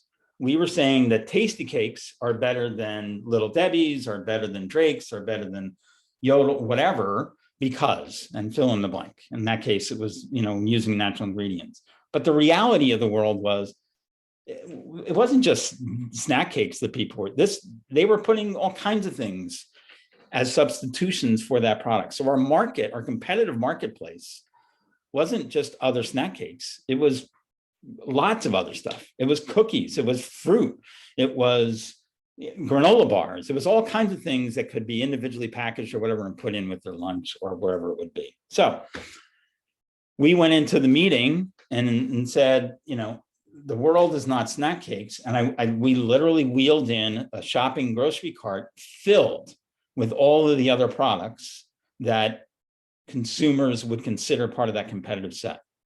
And this idea was so novel to them, they hadn't thought about it in that way either, that they shut down the search and said, you guys are still our agency. That's the way to go. You're right. And we were their agency for a number of years after that. But the point of telling that story is, literally, I was not overly brilliant. That came out of listening to people that are currently buying the product, why they bought it, who they bought it for, where it fit in their world. And by just unpacking all of that and thinking about it fresh and objective, it makes all the difference in the world. So getting feedback from people is critical. Okay, so back to laddering. Laddering is based on this idea of means to an end paradigm. So attributes are characteristics of the product, and I'll give you some examples in a minute. Consequences, which is the C part, are the translations of those characteristics to what they provide the actual consumer. And then the values are the end states that drive that. So it's, again, attributes. We've talked about the word benefits.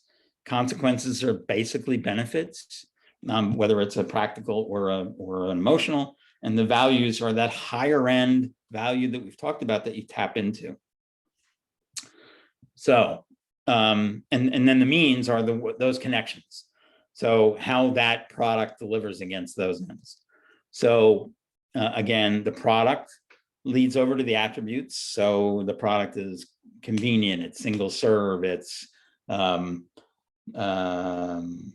it's fresh, it's got chocolate in it, whatever, all different attributes that's true to that product, but may not be differentiated from other products within the category. What are the consequences or benefits of eating that product? What are the values that represents of that? And then I get to the consumer. So that sort of means to an ends theory or laddering. Here's an expression of how that works. So attributes, functional benefits, emotional benefits, the values, and then ultimately the personality of that user. These are the things you're going to try and fill in this grid for your product or your service. And then you come up with the essence of it. So I'm going to give you an example for peanut chews. This is a candy product we worked on years ago. I don't know how many of you might be familiar with it, but basically it's a candy bar that's very different from other candy bars. The sweetener that's used in it is molasses instead of most candy bars use caramel as a sweetener or corn syrup. This product used molasses. It was, as a bar, it had 6 individual pieces in it, not just a long bar or 2 pieces. So it had a shareability, if you will, or ability to decide how much you wanted to eat.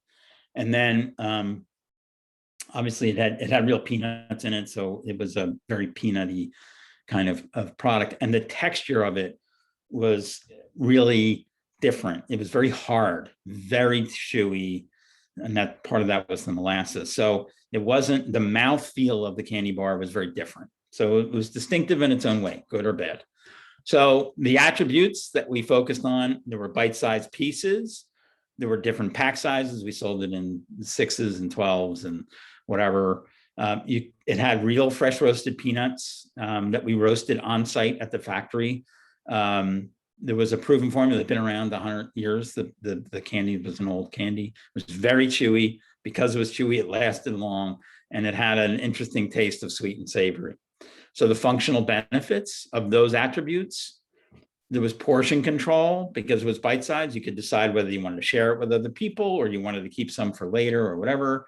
The peanuts had a whole energy component. It was easy to share. It was a fulfilling product. You ate it and you knew you were eating it. Like you weren't real hungry after eating it. That's functional. The emotional benefits, it was very pleasurable, indulgence. There was a comfort food to it component. People who like this product weren't necessarily mainstream candy eaters because it did have such a different texture and different taste structure. So there was a sense of individuality associated with that. The values, it was loyal, early adopter, independent, trusting, and the personality was sort of masculine, hearty, sincere, all of that. So that's all of that, bubbled up over time where you work through all that stuff. And then that's what the advertising or the marketing or the brand went after. Now, you never talked about the values or the personality in your communications. You didn't have to, but you did talk about the attributes and the benefits, whatever those particular ones were. All right, perceptual mapping is another tool, and then this basically wraps things up. This is where you need to understand the thoughts and behaviors of consumers, gain an insight into what they think of the competitive set, understand market trends, and then identify the gaps.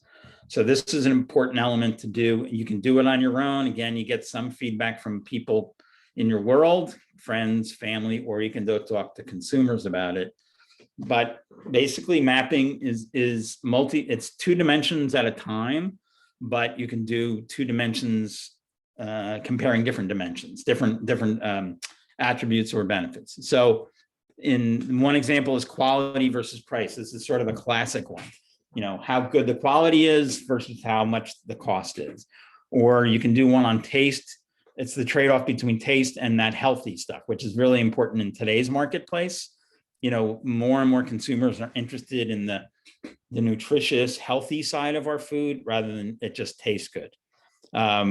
Price and convenience are often 2 things that we weigh against each other, or reliability and cost. So think of like cars. That's a good example. We look at the reliability of a car versus the cost of a car. or in some cases, the performance of it versus the image. And those are, areas or products or services that focus more on those dimensions. So you plot the dimensions that way. So here's an example I told you about butter that we have worked with. So if you've ever shopped for butter or whatever, so people, the low end, the low price and the low quality end of this category is margarines. People think that's butter. If you ask them to define it, they say that's butter. It's not. But it's there in their minds, it's considered butter. So you have to include that in the category. So that's the low end. And there's some private label and some older brands, and Land O'Lakes, the leading butter manufacturer, also makes margarine. Then as you move up the quality side and the price side, you get into spreads. So these are usually they have some characteristics of cream in them, whereas margarine just has oil. So some of these can have cream in them or butter, dairy, and a dairy ingredient. And there's spreads, and some, these are very popular. Country Croc's done an amazing job redefining themselves from a spread to a plant butter. It's the exact same product, but just because today it's all about plant foods, plant-based foods, it's corn oil. So yes, it's a plant, and that's what they've been using all along, but they're redefining themselves that way. Then there's regular butter, if you will, Land O'Lakes being the most obvious of that. But then there's private label butters. In this case, it's a giant brand. Keller's is a regional brand that's been around a long time. Challenge is another brand. And my client is this Grassland. This is a new product that is competing with all of those butters. And its main point of difference is that it's the only butter that has non-GMO ingredients in it. It's verified that there's no modified ingredient, no bioengineered ingredients. And then there's higher end butters. There's roll butter that costs $10 a package. There's ghee, which is a melted down butter, but it's basically it's the butter fat in a highly concentrated environment. There's European style butters that are higher butter fat, like Plugra and President and Wheatrick. They have a little more butter fat than a typical Land O'Lakes or whatever butter. There's grass-fed butters, which are big now. Kerrygold is an imported Irish butter that's got a little higher butter fat, done very well. So this is the butter category, and you have to, like when you're positioning yourself, and since we were later in the game, you have to figure out where you're going and what's different about you, because it's pretty well covered, right? There's a lot of products out there already. So that's part of the mapping and going back to where do we want to be, both on a price and a quality. So as you can see, we're higher quality because we're higher quality than Land O'Lakes because we don't have any GMO ingredients in it. We're not bioengineered, but we're not quite at an organic level. So we're in between those two from a quality perspective, but our price is, not near what a organic price would be, or the higher end butter fats. Okay, so quick service restaurants. We've talked about this a little bit, but here's you have McDonald's at the one end of price and quality and all that, and then there's Chipotle.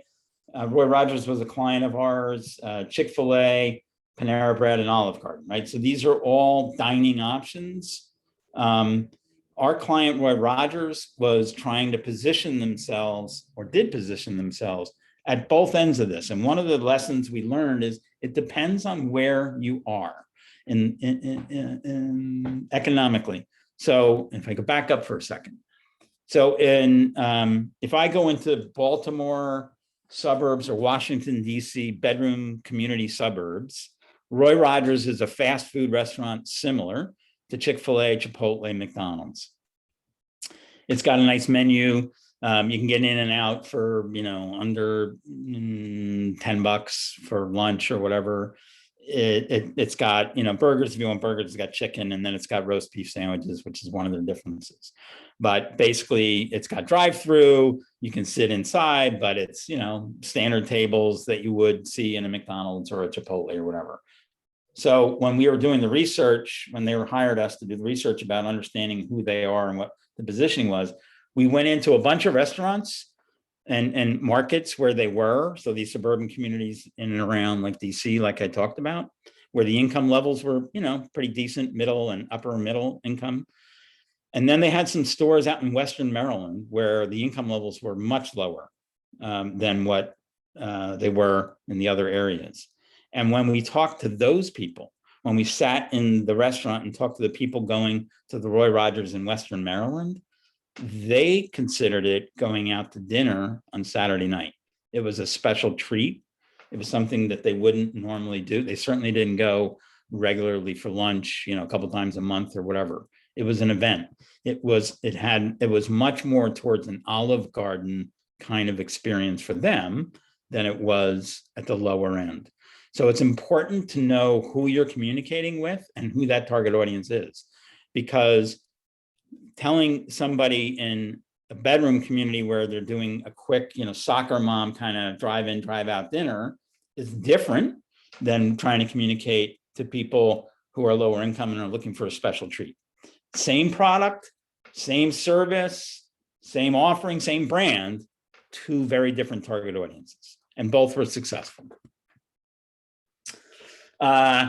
And then, this is sort of the higher end consideration of pricing and all that. So this is performance versus the desire to own one. This is the emotional versus practical, sort of sell. And the Kias and the Fords and all that, as you can see, they're a nice enough car, they're a good car. As you move up that scale to the right, Toyotas and Hondas and all that, yeah, they're good, solid cars. There's no doubt about them. That's most of what you see on the road is those. But there are some people who aspire to, better cars. And obviously they're higher on the cost structure as well. So whether it's an Audi or a Mercedes or whatever, but a Jaguar. So Jags, you might really want to own one, but they're, and if you talk to anybody that owns one, they're in the shop more than almost anything. So it's a real performance problem, although it's got high aspirations from an emotional appeal level. So by plotting this all out, it helps you figure out where you are positioned in the market, who your target audience is, and how you might want to talk to them. And then there's a new body of evidence that talks about perceptual mapping. That's a nice matrix, but it's pretty simple. It's an A and a B matrix and all that. So what you also want to do is, if possible, factor in sales data that goes along with that, so that it's not just saying where it is in a positioning, but it's also talking about how predictive it can be in terms of where the sales will end up and all that kind of stuff. So these models or these approaches, tools, if you will, have matured and are easier to deal with at the moment. So right now, how important it is to the company and how much it stands out, how distinctive it is. Those are words we'd used in throughout this conversation. So you can take your perceptual mapping and then put it against the sales price and the actual, sort of market position and what they deal with in terms of actual sales. So you can take this and track your performance against competitors and evaluate whether your strategy's actually valuable and working. And you might find that where you are on that scale is not where you want to be, and you will have to readjust that. So this is, I'm going through this quickly, but this is an example of what that is. It takes the map and, figures out not only where you are on that map in terms of the axis of, X and Y, but also how big the opportunity is within that. So here's the car example again, one more time. So we saw where they were in the mapping on the matrix before, whether they're mainstream or they're, really aspirational up in the upper quadrant. People really want that product. But if you look at the size of the circle, it's how big the sales volume is for each of those, right? So you can see that the Toyotas and the Hondas have a lot of sales, but are like middle tier cars. They're not aspirational. They're more mainstream. you're competing with each other in a lot of ways, right? You're either a Honda or a Toyota person and so on. So the sales velocity has something to do with it as well. And then you look at the pricing. So the pricing, the size of the green circles is the price element. So you can sell less. I mean, this is obvious, but if you're positioned well, you can sell less of the product, but still get a fair amount of volume of sales volume out of it and still be a specialty item. So a BMW and a Mercedes are good examples of that. They're decent sized blue circles, but very good green circles, and can therefore appeal, in a way that broadens their marketplace. So again, just to wrap up what we were talking about all night, how to develop your brand strategy and the various elements that go into that, and all that thinking that needs to go in to your brand strategy. You need to spend some serious time looking at your various consumer segments and what's important to them, your target marketing and what's, defining who they are demographically, psychographically, where they shop, what kind of income they are, what kind of ethnicity they are, all of those elements. And then the positioning for your brand, what we just talked about, there's a number of tools you can do to sort of lay that out, but it's important for you to make sure that you're really hunkered into a positioning that is motivating, that creates a point of difference, and that is defensible. So that's pretty much it. And I guess we finished a little early. We certainly have time for any questions coming back. If there's any questions you have at the moment, I'm happy to, or it doesn't have to be a question. It can be comments, whatever, in the chat would be great. And then, and then if not, we can certainly go into our office hours tomorrow night and talk about anything related to this or somewhat related to this as goes on.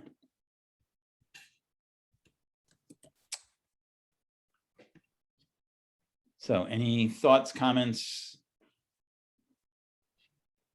questions?